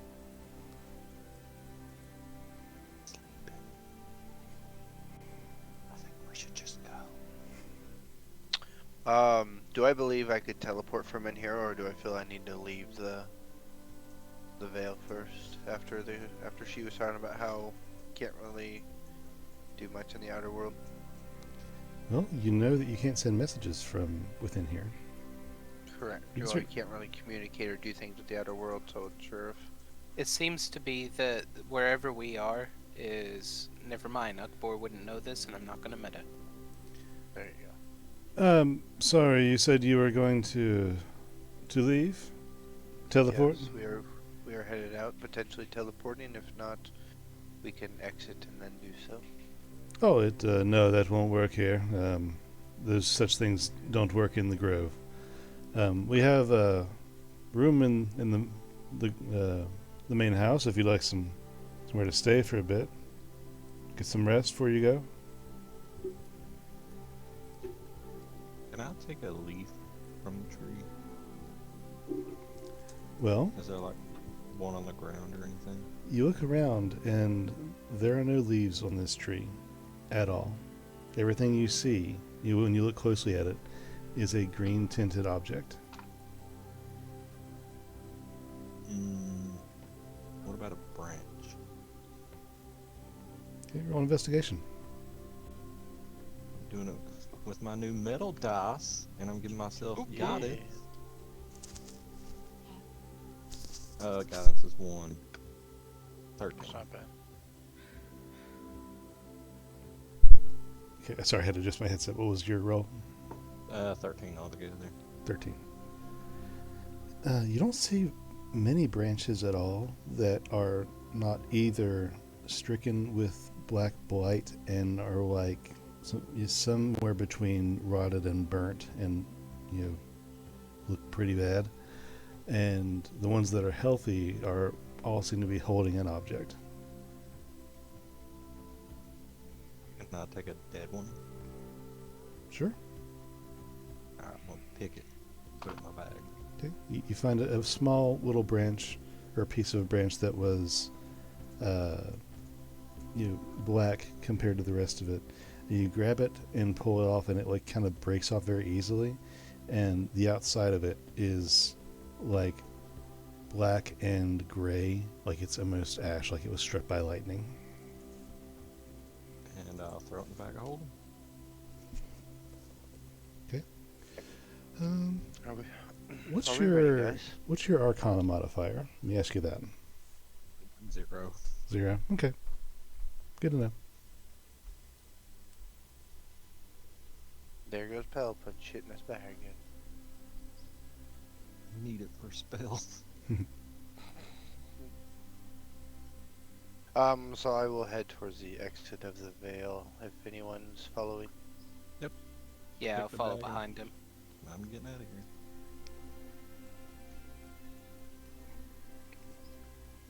Okay. What about you, Flint? I'm with you guys. Okay. As I'm you, following up too. okay, assuming everybody is leaving. As you pass through the Vale, Pell, as you move the long vines of ivy aside and step through a portion of them, several inches of greenery, the veil closes behind you, and two things happen. One, you turn around after you leave and don't see the veil behind you. You look behind you and you see just stands of trees. And a split second later, you are hit with a barrage of messages inside your head, like a recording of someone that has been sped up, where all the magic hits you at once. A male voice, deep but rendered extremely quickly, runs through several lines of text in your mind, inaudible. You cannot tell what the voice is saying, but it's deep and extremely fast-paced talking. A brief pause, then another message. Pause, and then another. Then finally, a single message comes through in a calm, determined voice from a female, and it's short and distinct enough that even though it's sped up, you can gather who it's from, and it's so few in words that you know what it says. And although quickly you understand it to be Lysere saying, "It started. We're at war." And you see, Comes out. that He's like- snow has started to fall outside of the grove. I wonder how many days we were in that Vale. Bell just comes out and he's like, "Oh, pretty. Ah! My brain!" And with that, we're going to take a short little break. just 5 minutes or so. I'm gonna go to the restroom, and we'll come back. Alrighty. I've been holding the baby for about an hour. My arm's dead. Okay. So you guys are now standing in a forest that you recognize, if not of a different temperature and hue. As this happens, you notice that the climate is much colder than outside the grove now. The snow has begun to fall. A chill bites the air, and for those that aren't covered in thick fur or have full sets of clothing or a flesh suit on, you feel it. And when you look So me. around, when you look around at at the area of the woods around you, you see the same ghostly stag Pelnel that saved you from Salien's effects before.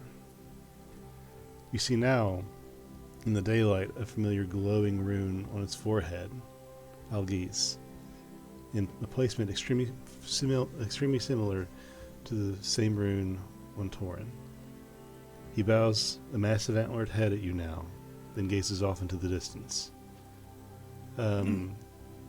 Who is it? Ugbor, you know where stuff is, right? You have that Yes. trait. You would notice that he nods in the direction of Rowanwood, and then back to you again expectantly before vanishing, fading away like nothing more than a trick of the light.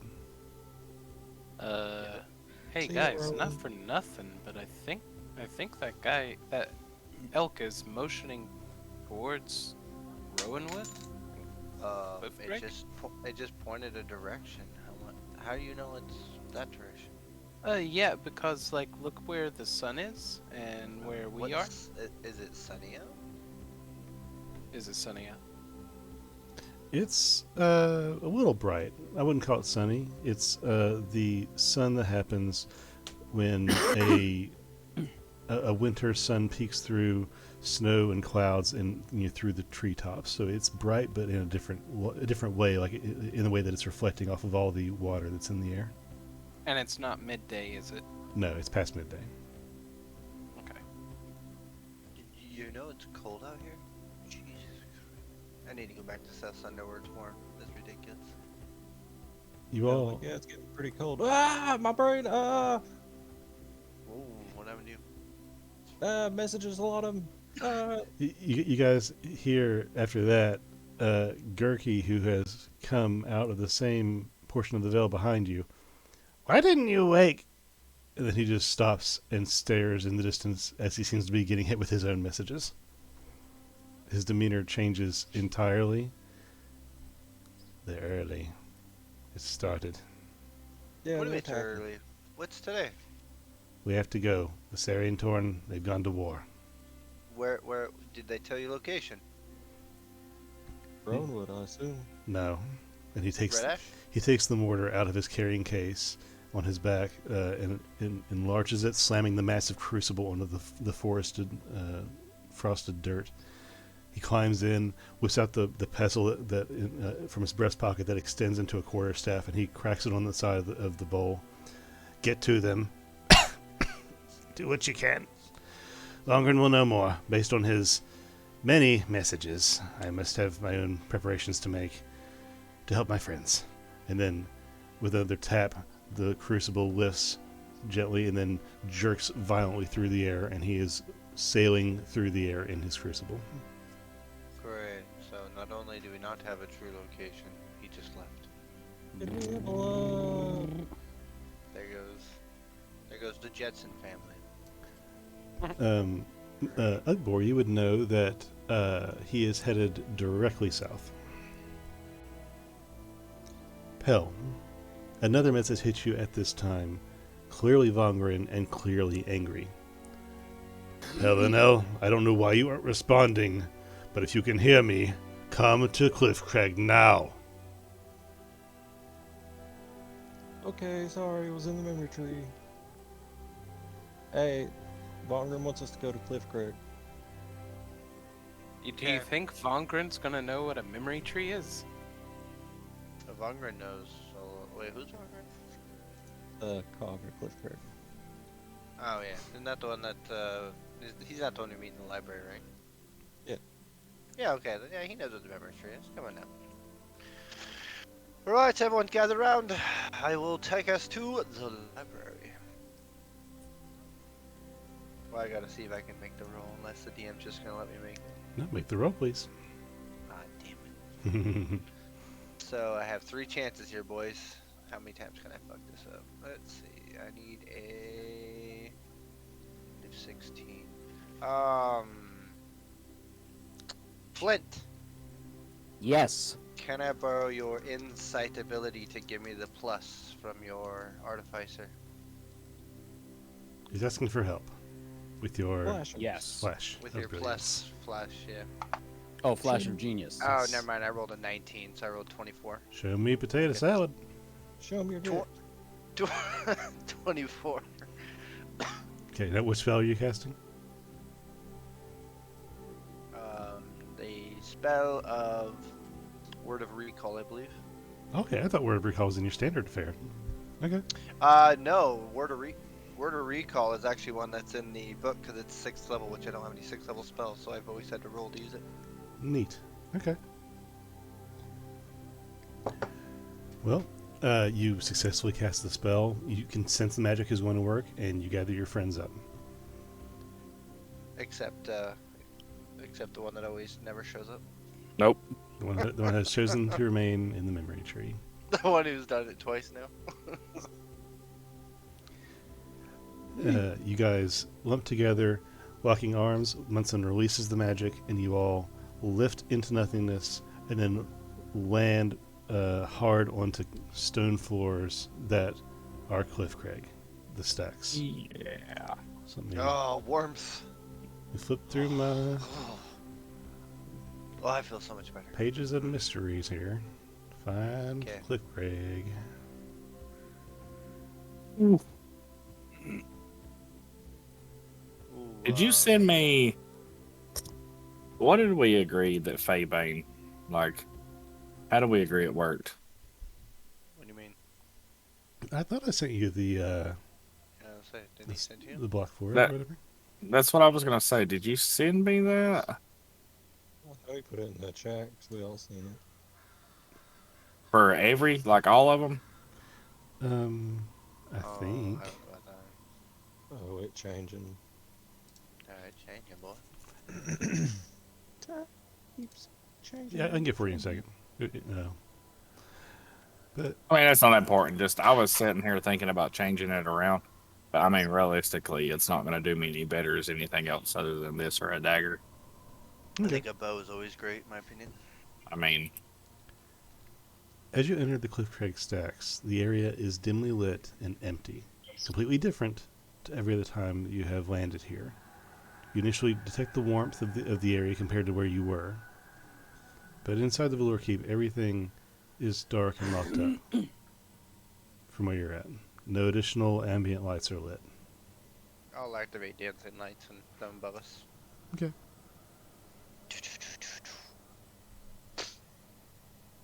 Alright, this is weird. Let's get going. I'm going to take the bow off and just kind of hold it in my left hand as we go down through.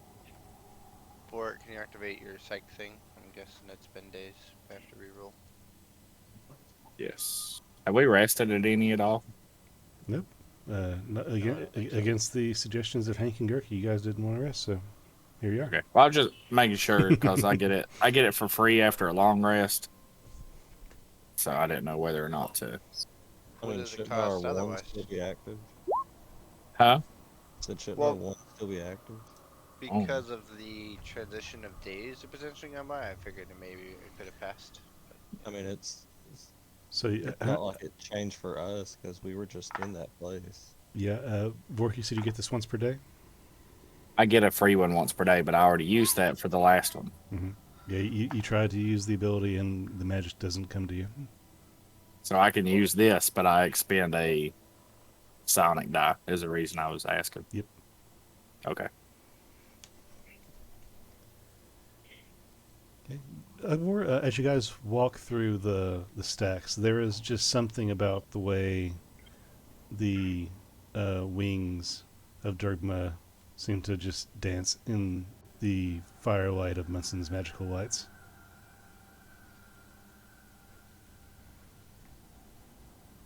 I can't believe I killed a dragon.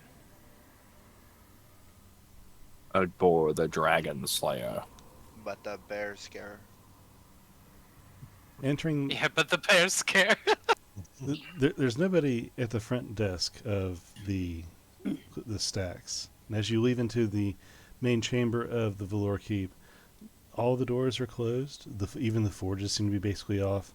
Only the ambient lights of the luminescent rocks above and peeking, some peeking through sunlight through some various cracks illuminate your way, other than Munson's lights. I'm gonna kind of hang off out of the light and stealth. Okay, roll me a stealth check. Hell, can you message the cog and see where the hell he's at, please? Alright. Let's just try his office first, because I have one more third level spell slot. Oh yeah, sorry, big spell slots, my bad. The 32. 32. I could do better than that. No, I can't. Okay. So, what are you guys doing? Headed to his office, I believe is what Pell was saying. Okay. I'm just gonna I'm gonna follow them, but hang back enough that I'm out of the light to where I can kind of watch our back. Okay. In other words, you're stalking us to stop other people from stalking us? Exactly. But Okay. Pell and I have such vision of distance. Who could potentially find us? Stupid seeing. Okay. As you guys proceed back into the keep, it doesn't get any lighter. I'll have anybody that wants to roll a perception check for me. Yeah, I'll throw one out. How about a 7? 7 pretty good? That's pretty perceptive. How about a 9? What's up? I did worse than you, sucker. 24. I'm busy, 23. I'm busy dancing with my lights. Ooh, a 4. Oh yeah, stick in the form. Awesome. Hell sees in the front, and I see in the back. Okay. Bow chicka bow wow. You guys don't see anything in this area. You hear a little bit of something coming from the gates of the Valor Keep, but also something way back into up the alley as the interior of the mountain coalesces into the upper offices of the political sector of Cliff Craig. Von Grin's office and accommodating offices towards the back. There's a slight noise. There's a noise this way. And I'll go towards the noise. Okay. Okay, so all of you going back towards Von Grin's office still? Yes. Yeah. Okay. Yeah, I reckon. You approach the doors very cautiously, and is Vork the only one who's stealthing right now? Yep. Okay. You approach Do the I doors. see anything around us? Invisible? No, there's nothing invisible. Not in this area, not that you've seen since you've entered Cliff Craig. Okay. And as you get back to the doors of Von Grin's office that you know you've been here a couple of times, the noise seems to have died down as you've approached.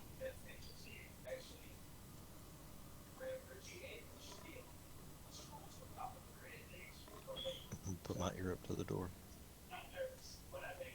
Make a perception Quiet. check.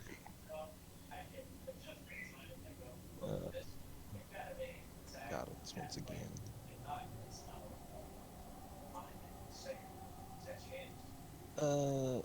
16. 16. You don't hear anything.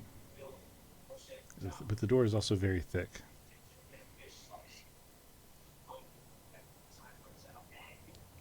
Seems empty. Ugborg smash. You got it.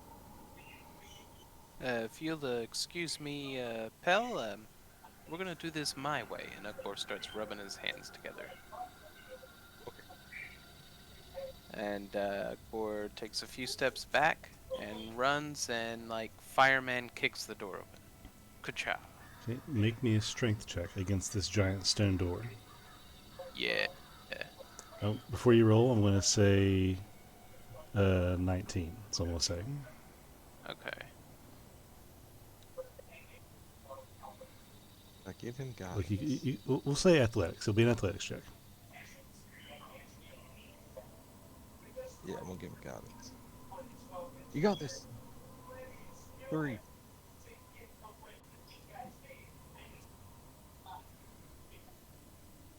Oh shit. Hang on a moment. Yes. Okay. Well, Ugbor takes advantage of his newfound ability to rage and will rage so that he can get advantage on this silly little roll. Okay. And he will take that guidance as well.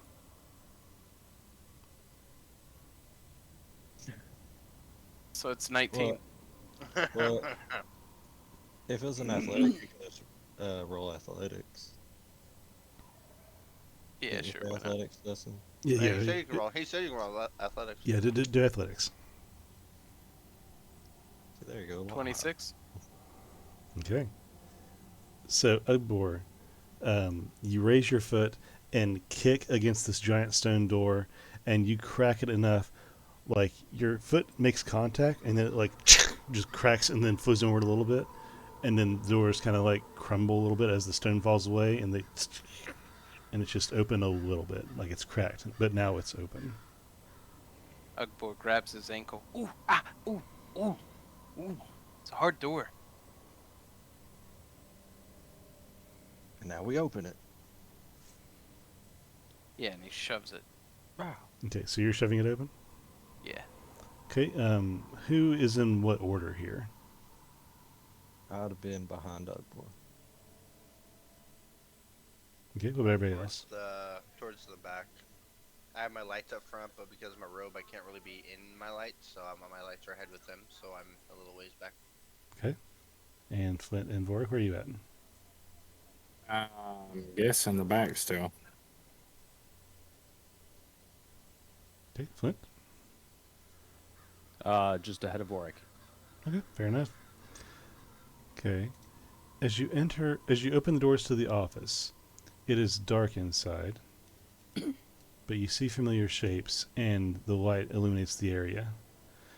From the back side of the room, let me let's head and get some stuff pulled up here because this is not conducive to what I'm doing here. Let me do this. Okay. So, go ahead. What's it? I was gonna say this reminds me of like where me, you, and Jesse hit the point that we were high for years. Lich drugs. It reminds you of what now? This other game that we all played, we were in a place like this. Was you say with Lich, right? Yeah. And we all kind of got high with the Lich, and we were here for like 1,000 years or something. Ah, crap. Hang on. I just spilled everything. I got this juice off my desk. Damn it. Okay, so Ugbor, as you open the door and see at the back of the room, you see a couple figures, and one of them looses an arrow, it's, flying at you, and that is going to be a 12 to hit. Does that hit? That doesn't hit. Okay, it flies past you and hits the wall right next to Pell.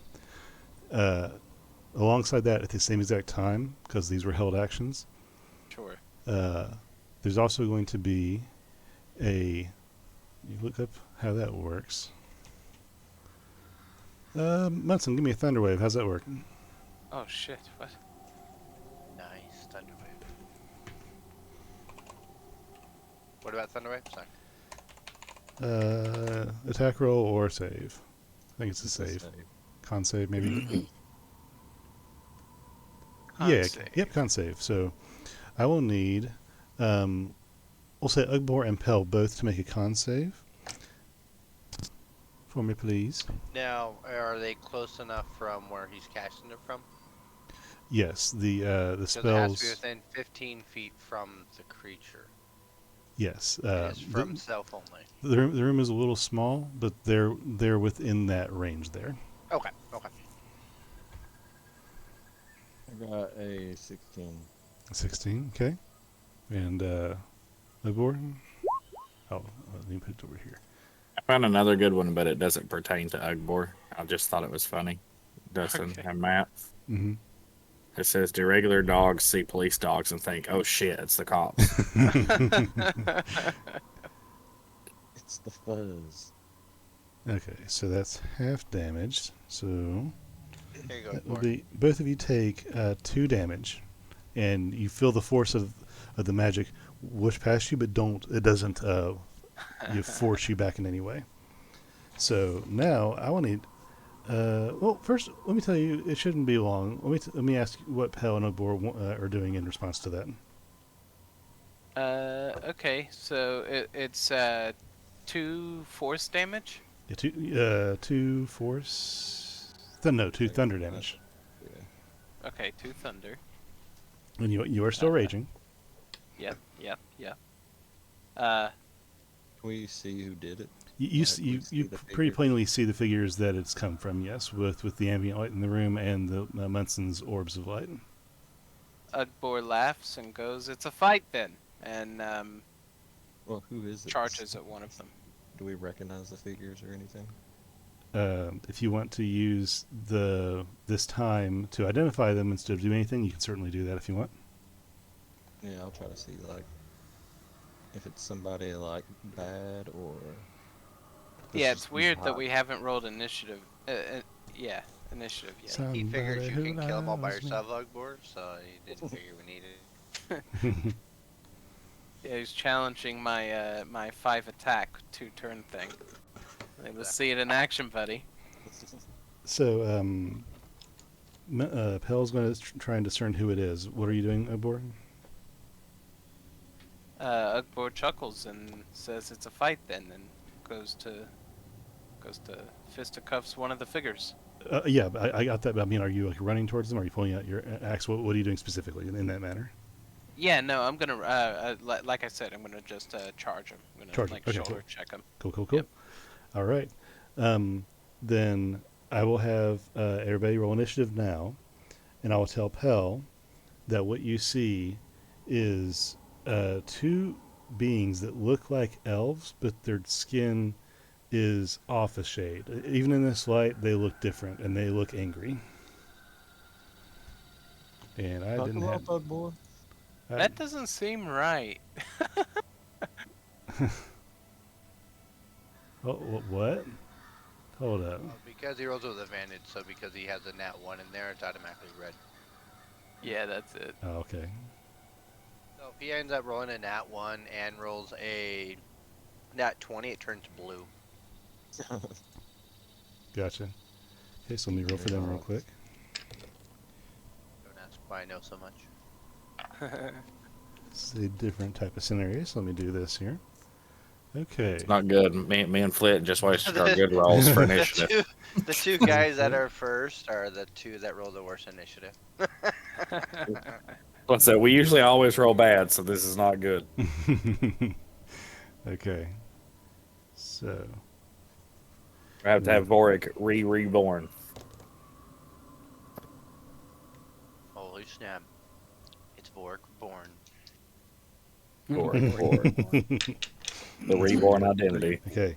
So, Vorik and Flint, you guys both together, the door is kicked, Udbor talks, the doors get flung open, and as soon as the doors open, an arrow flies by, a split second before a boom of energy blows past Udbor and Pel.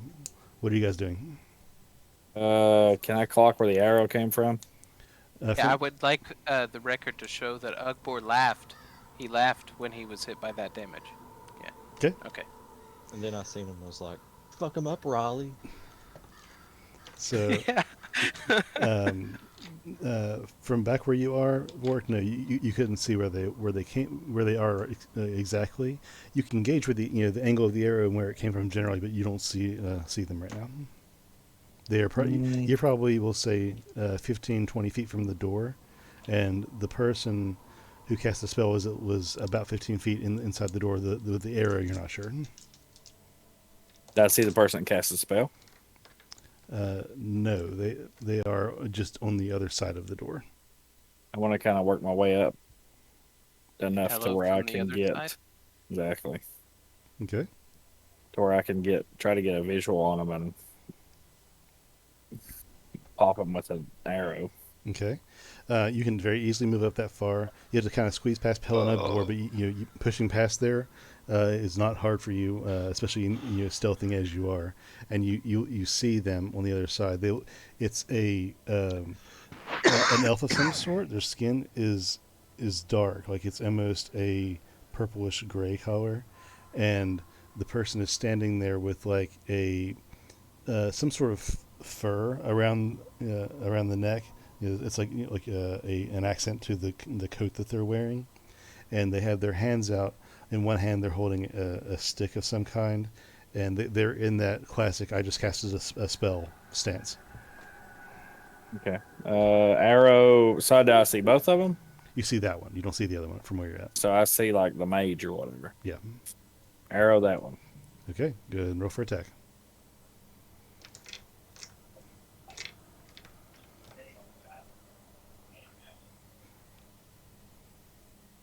21's going to hit. Please roll some damage, sir.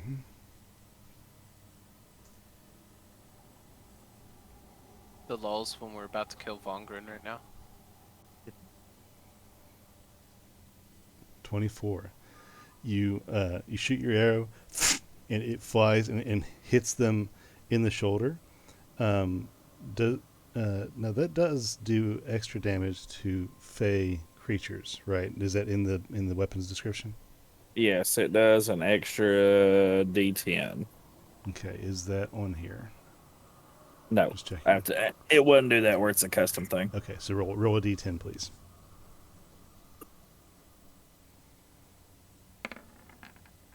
So, okay, your arrow. They also have to make a charisma saving throw that beats a DC 15, or they're stunned for a round. Okay, well, let me roll that.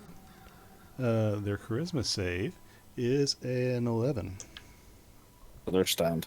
Well, it's hard to be stunned when you're dead. The arrow Okay. hits them. They're definitely stunned. They fly backwards like a foot and then fall down, and they stop moving from your view. Yeah, bitches. So am I like right at the door? Yeah, you're right at the door now. Can I bonus action hide? Yeah, you can do that. That's part of your ability. Okay. Okay, Flint, what are you doing, sir? I'll give you an idea for what I want to go at next time. If these guys don't kill this other guy, I'm hoping he'll reveal himself, then I hid so I can get another sneak attack. Cool. What can I see? You see even less than Vort from where you were. You are 25 feet back from the door. So you can't see much other than the back of the office. Like it's not laid out correctly in this example, but I'll say that if I can find my marker here, you can see like this part of the room. If the door was on this side, you can see that part of the room, and the person that Vork killed was like past the door opening right over here somewhere, just as an example. Do we have the initiative order somewhere? I have it written down. This is a different type of combat. Okay, I just make sure. So, I guess I'll move up Okay. until I can see into the office. Okay. Did somebody say fight? You can move just up to the door because you're moving 25, right? Yeah. Okay. You can move just up to the door, and because you're short and you are like weaving through your friends, you get a different vantage on the situation. You see that the arrow actually came from somebody up above, climbed on the ladder against Vongren's bookcase. So while the others couldn't see it from a normal vantage, you're down and you can see up farther, and they're up there aiming a bow at the door. Ah. And they are approximately 40 feet away from you. I think that's in boom range. So, and that's the only other person in the office? That you can see, yeah. Okay. Well, then I will use Acid splash. Okay, and that's a dexterity save. Yes. Okay. They rolled a 10. That's a failure. So they're going to Okay. take 6 damage. Then I also roll an extra D8 of damage. Okay. There you go. Awesome. Nice. Okay, so And then I will with my I have my arcane firearm in one arm and my in one hand and my eldritch cannon in the other, and I will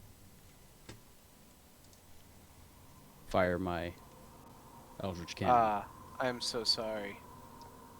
The casting time for Acid Splash takes 1 action. okay. So I see what you're going for. Let's see. Eldritch cannon's a bonus action. Oh, is it? Yes. Oh, okay. Oopsie, I didn't mean to do that. Yep, you're right. Well, heck yeah, dude. Shit. Technology's awesome. Indeed. Okay. Boop. Okay. So, let me get this down here. Okay, so that's a total of 8, 7, and then it was a What? 20 to hit, or is it 20 damage? 20 to hit. 20 to hit. That's going to hit. So roll me some damage, sir.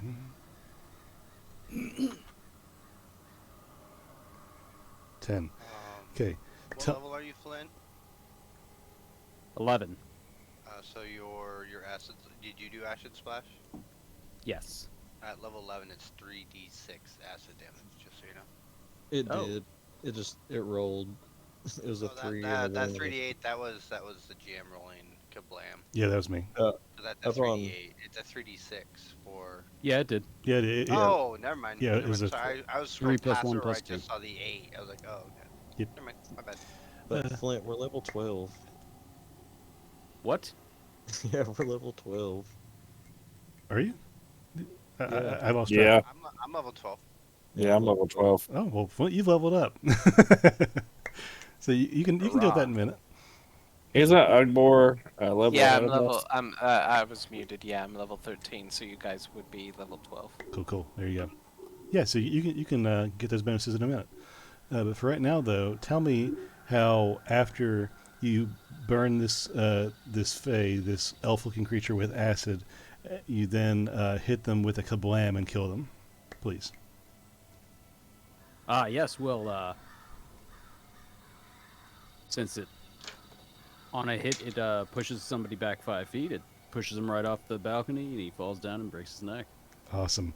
Falls down with somewhere between a thud and a crunch as they crumple onto the ground from Flint. So you don't see anybody else in the room at this time. You also don't know where they came from.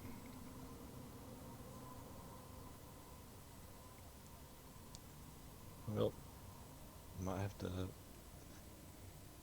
spin a spell slot. Okay, what are you doing?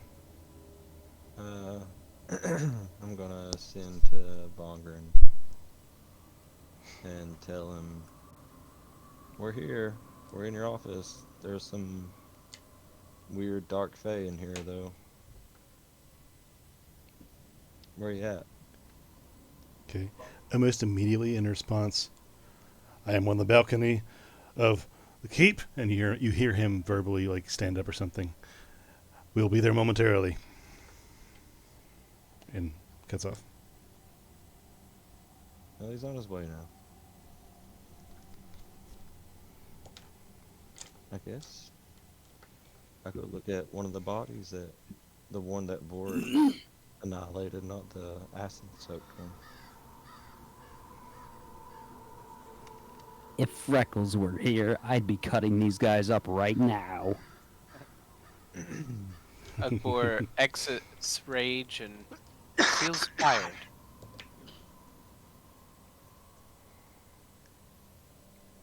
Okay. So I'm gonna have we'll say We'll have Flint, since you're like high on adrenaline after just having took a life, and you're in the thick of battle. Give me a perception check, please, with advantage. Flint currently has a murder boner. He does. Perception? Perception. All right. Okay, 12. Yeah, you're pretty sure the room is clear. You don't see anybody anywhere else. Your vision's a little fogged, and you're looking around frantically and not very precisely, just generally wide sweeping angles, but you don't see anything standing out to you. I'm gonna go check a body.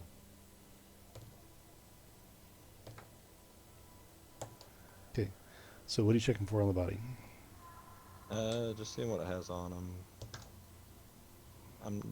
I doubt there's like orders or anything on them, so I'm just gonna try to find something like that. Okay. So roll me an investigation, please, for checking the body. Got it.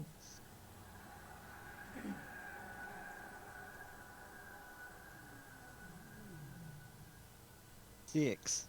CX. Okay. You pat them down, look over them. They seem to be holding little more than their weapons. I didn't have nothing on them. And can I like just take a look around, see if they like there was like some entrance or some place that they came from? Sure, you can roll me perception on that. What's everybody else doing? Matt's and Ugbor. Yeah, so Ugbor's feeling pretty tired. He's actually going to go ahead and sit down. Mm-hmm. Maybe work himself into a nap, short rest type situation. Okay. I got a 23. 23. If nobody else has, I want to like clear the room. Is clear the room as in get out of the room, or clear the room as in like looking for more bodies? Look around as far as make sure there's nothing or no one else in here. Okay, so I'll have you go ahead and roll a perception as well for me, please.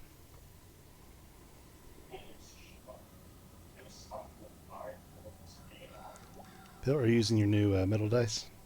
Yeah. You like them? Yeah. They click clack real good. Okay. Bork, you look.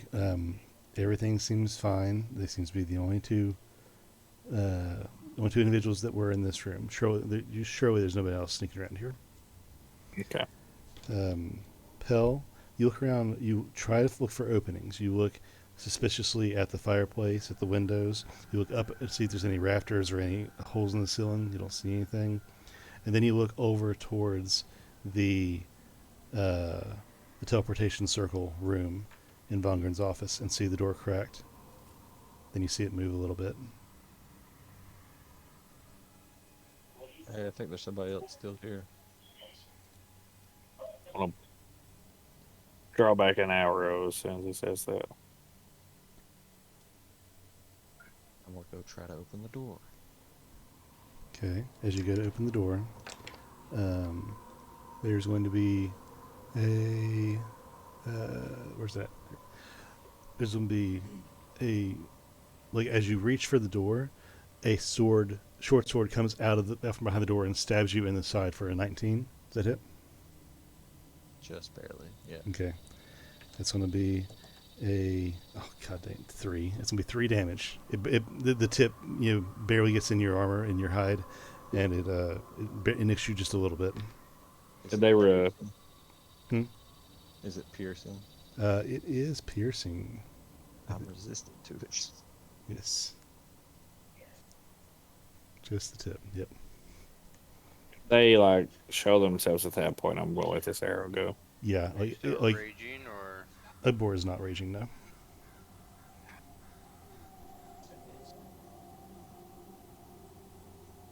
Yeah, Ugbor's like sitting on a chair working himself into a nap. What's going on? Yeah. So the sword comes out and pierces Palinel, but in doing so, like the sword is followed by a hand, an arm, and a shoulder as they reach around the door. They get Pel reach around and stick him. So Vorik can now see the shoulder and up part of an upper torso of another Dark Fae. Oh, you fucked up. So you may I missed. um 13.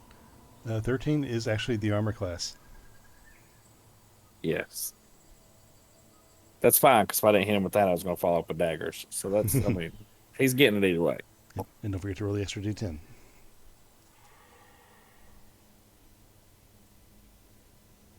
Okay. Tell me how you execute this creature with one arrow. What arm did he stab with? That would be his left.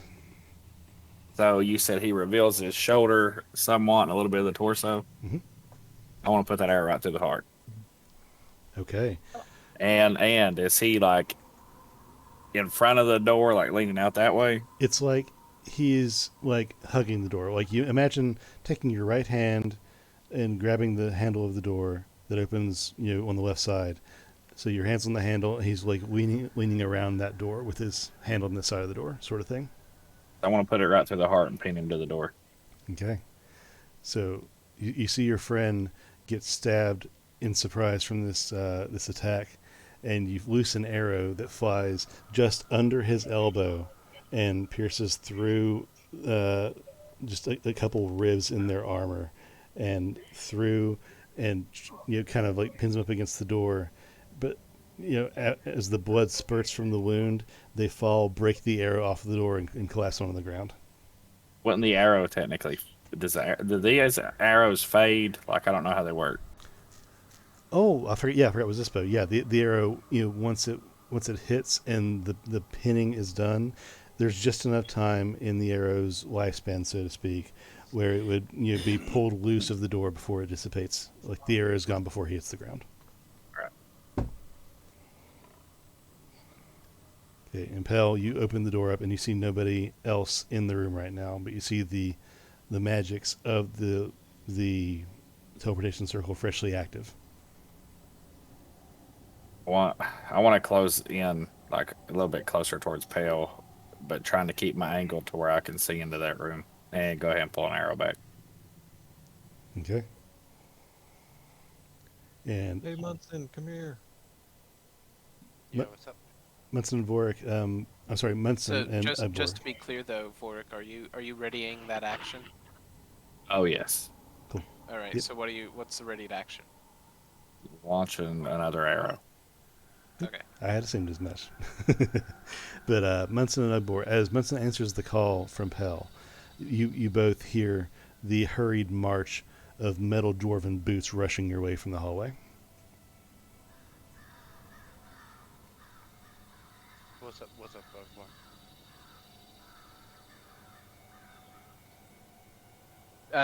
I mean, if we're here in dwarven boots, I don't know if that's exactly something to be afraid of, right? Well, I'm still out in the hallway, so I don't know which direction you'd be coming from. But As in, from behind us. Yeah, from the direction you came to get to this room. Oh, okay. so I'll have 3 dancing lights inside the room, covering like three different sectors, and then I'll have 2 outside the hallway, one far left, one far right, and then so I can see stuff if it's coming. And I'll Okay. stand like at the doorway where I can see the hallway and inside. Mm-hmm. The chat's up, by the way, if you guys need to relay Right. anything. Do I see anything invisible? No, you don't see anything visible at this time. Anything in the ethereal plane in the area? The ethereal plane looks very active in this area for some reason. Maybe happenstance, maybe something more, but it's hard to tell. It's just ambiguous shapes and energies flowing to and fro. Nothing aggressively moving or defined that you can see. I think they came for this portal in here. I don't know how to turn it off. Okay. Want to turn a portal off? And a moment later, guards rush in the area. What is it? Where's the issue? Who's in here? Hey. Looks like Dark Fae have been teleporting in, which we have taken care of. Well, they taken care of, but kind of sat out here and watched a few. Are they gone? Any more? Where are they? All three are dead on the ground. Walk inside the room, you'll see them. There are 4 soldiers followed by Vongren, who rushes into his office. Where do they come from? I think the portal over here. Vongren rushes Kinda over like to the portal. up the door. You said they come from the portal? It looked active a second ago. He rushes over and opens the doors all the way as the guards behind him you're ready for something. Nothing's inside, but you see the portal start to glow a little bit before Vongren makes some hand motions and then slams his fist down on the ground and dissipates the portal. The portal is gone. The writings on the ground have been lifted and erased.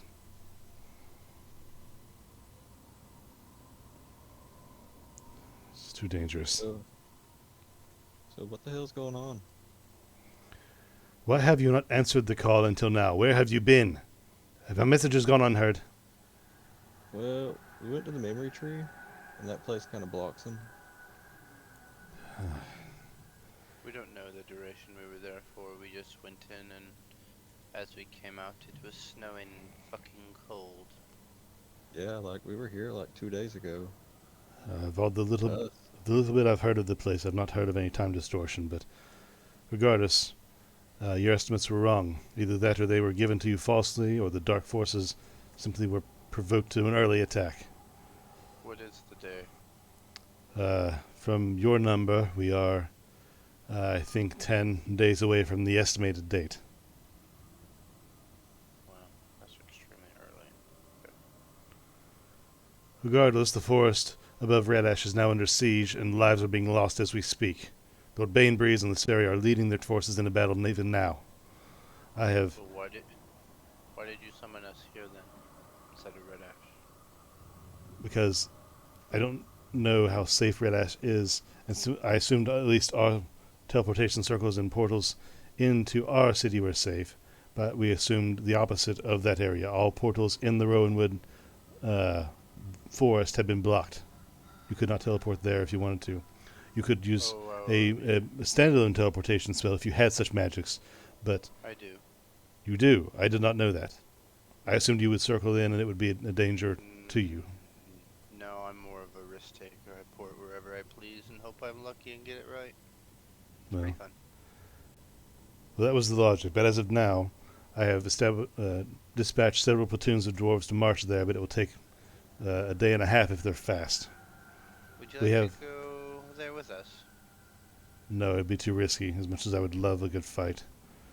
I cannot leave the one last secure location, as far as I can tell, in the succinct open to attack or lacking of leadership. We have several contingents of dwarves volunteers there to help the Seri already, but not much.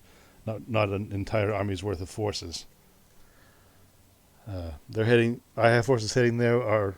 The entire city is locked down in wartime production. Listeri has asked if we can be the people's escape route, but should her 3 lines fall, there's much to do and no time left. If you are able to go ahead, that would be preferable to see what the situation is, report back, if possible, and save as many lives as possible. Let me verify with the group. I don't dare make such a rash decision without all their approval. When did they attack? Was it like today? Has it been happening for a few days now? It's been just a few hours. It's a very fresh fight. But they are a lot and they are fast. They did make Sunder fall pretty quick. What do you guys want to do? I need to know.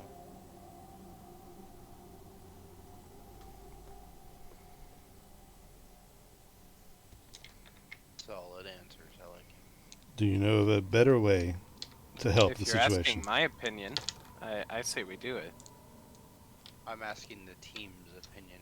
I don't want to rationally teleport us there without everyone agreeing, or at least have a high percentile of us agreeing.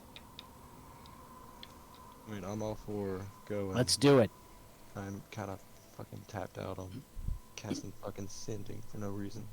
Well, we can't. Well, we can't just sleep, so that's Yeah. kind of out of the option.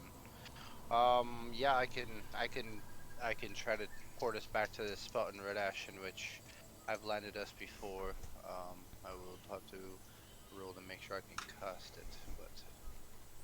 What time of day is it right now?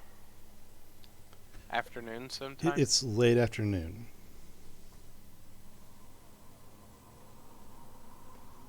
Before we go over there, should we rush into another fight or should we long rest?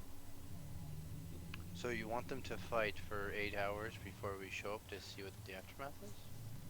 Ooh, yeah, no, that seems like a bad thing. That'd be a 12, 14-hour fight before we even enter. I mean, That'd be.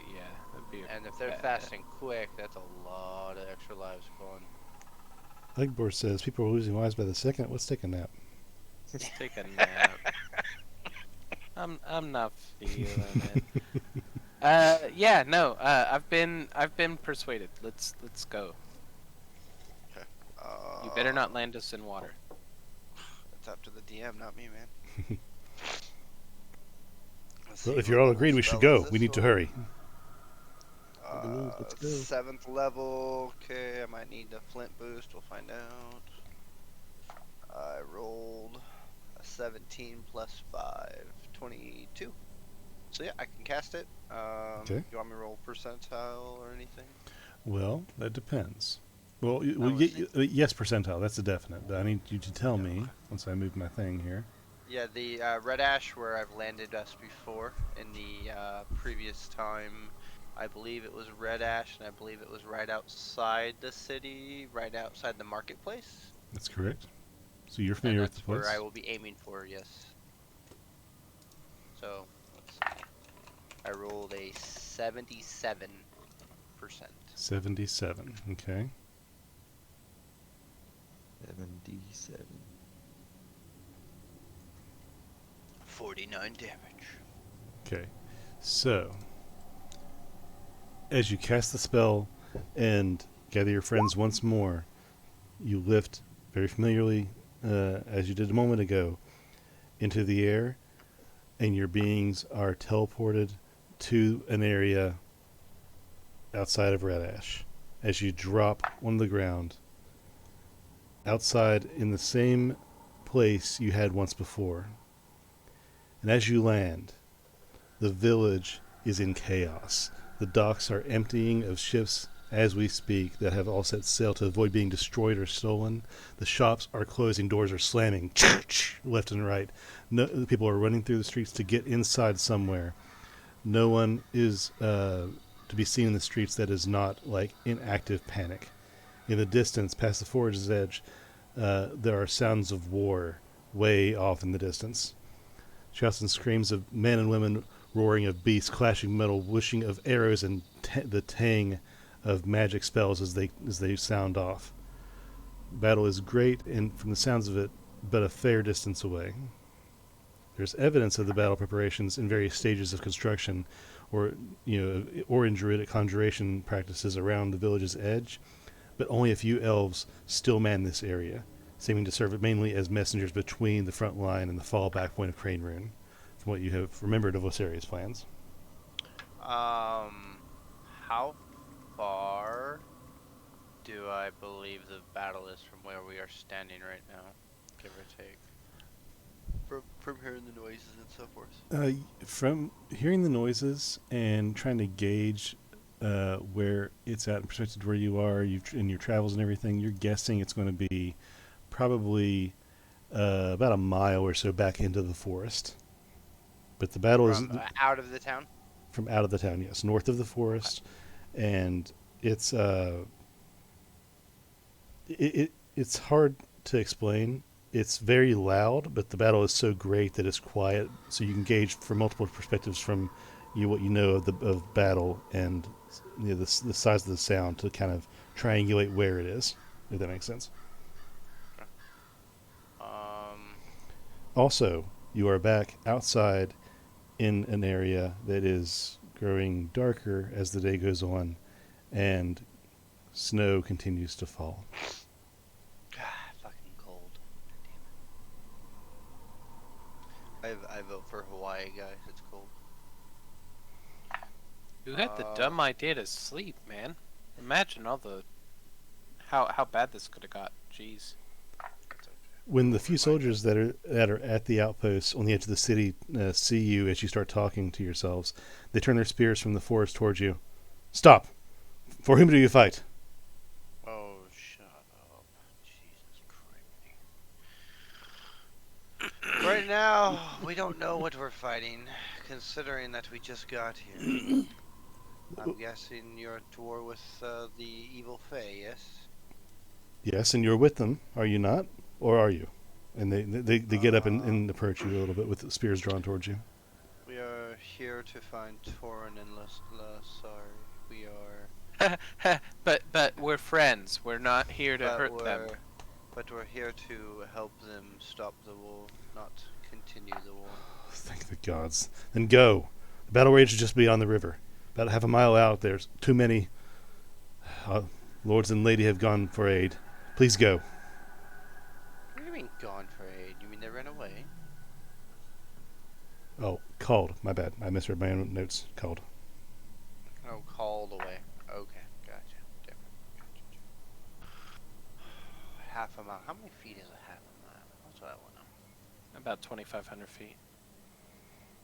Yeah. Yeah, I think so. 625,600. 2,640 feet.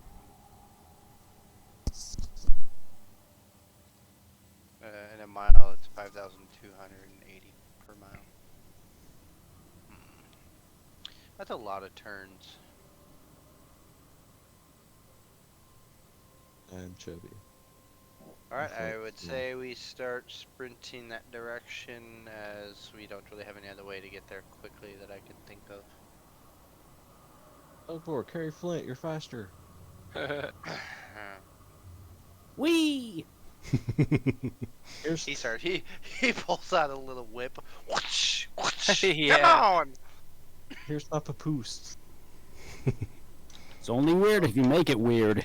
It hits Pell's big ears. Whoosh, whoosh, let's go! Fat, stop. You guys, I did not say that. you guys run through the forest. Are you going at a quick pace, a moderate pace where you can kind of keep an eye on things, or slower where you can definitely see what's going on around you? I'm crawling on my hands and knees to avoid the gunfire. Okay. That is not what a book No, is doing. too late. You said it. Oh, shoot. No. Let's see. I know me and Vor could probably get there faster than the rest of the crew. So So you're splitting the party. no. So what I'm saying is that what if everyone goes quick? I guess me and Vor could technically go moderate because we could run faster than they can. Yeah, That that's a makes good sense. point. So you're splitting the party. No. You're misunderstanding. The guys at full sprint Uh-huh. versus me and Bork who don't have to full sprint to keep up with their running Oh, speed. okay. I see. We would I be see. at moderate while they're at full speed. Okay, I see. Gotcha. Yeah, so that's it. Okay, so I'll have you two go ahead and roll perception for me.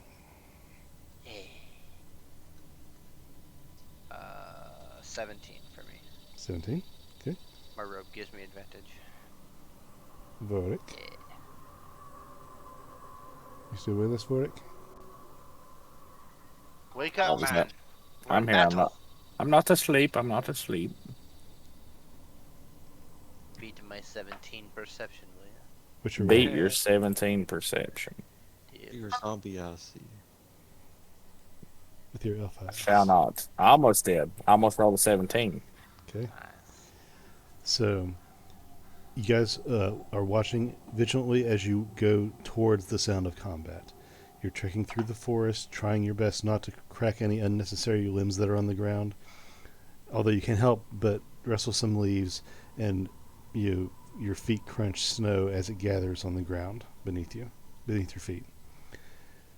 Through several long Wrestling the jimmies. you wrestle in those jimmies.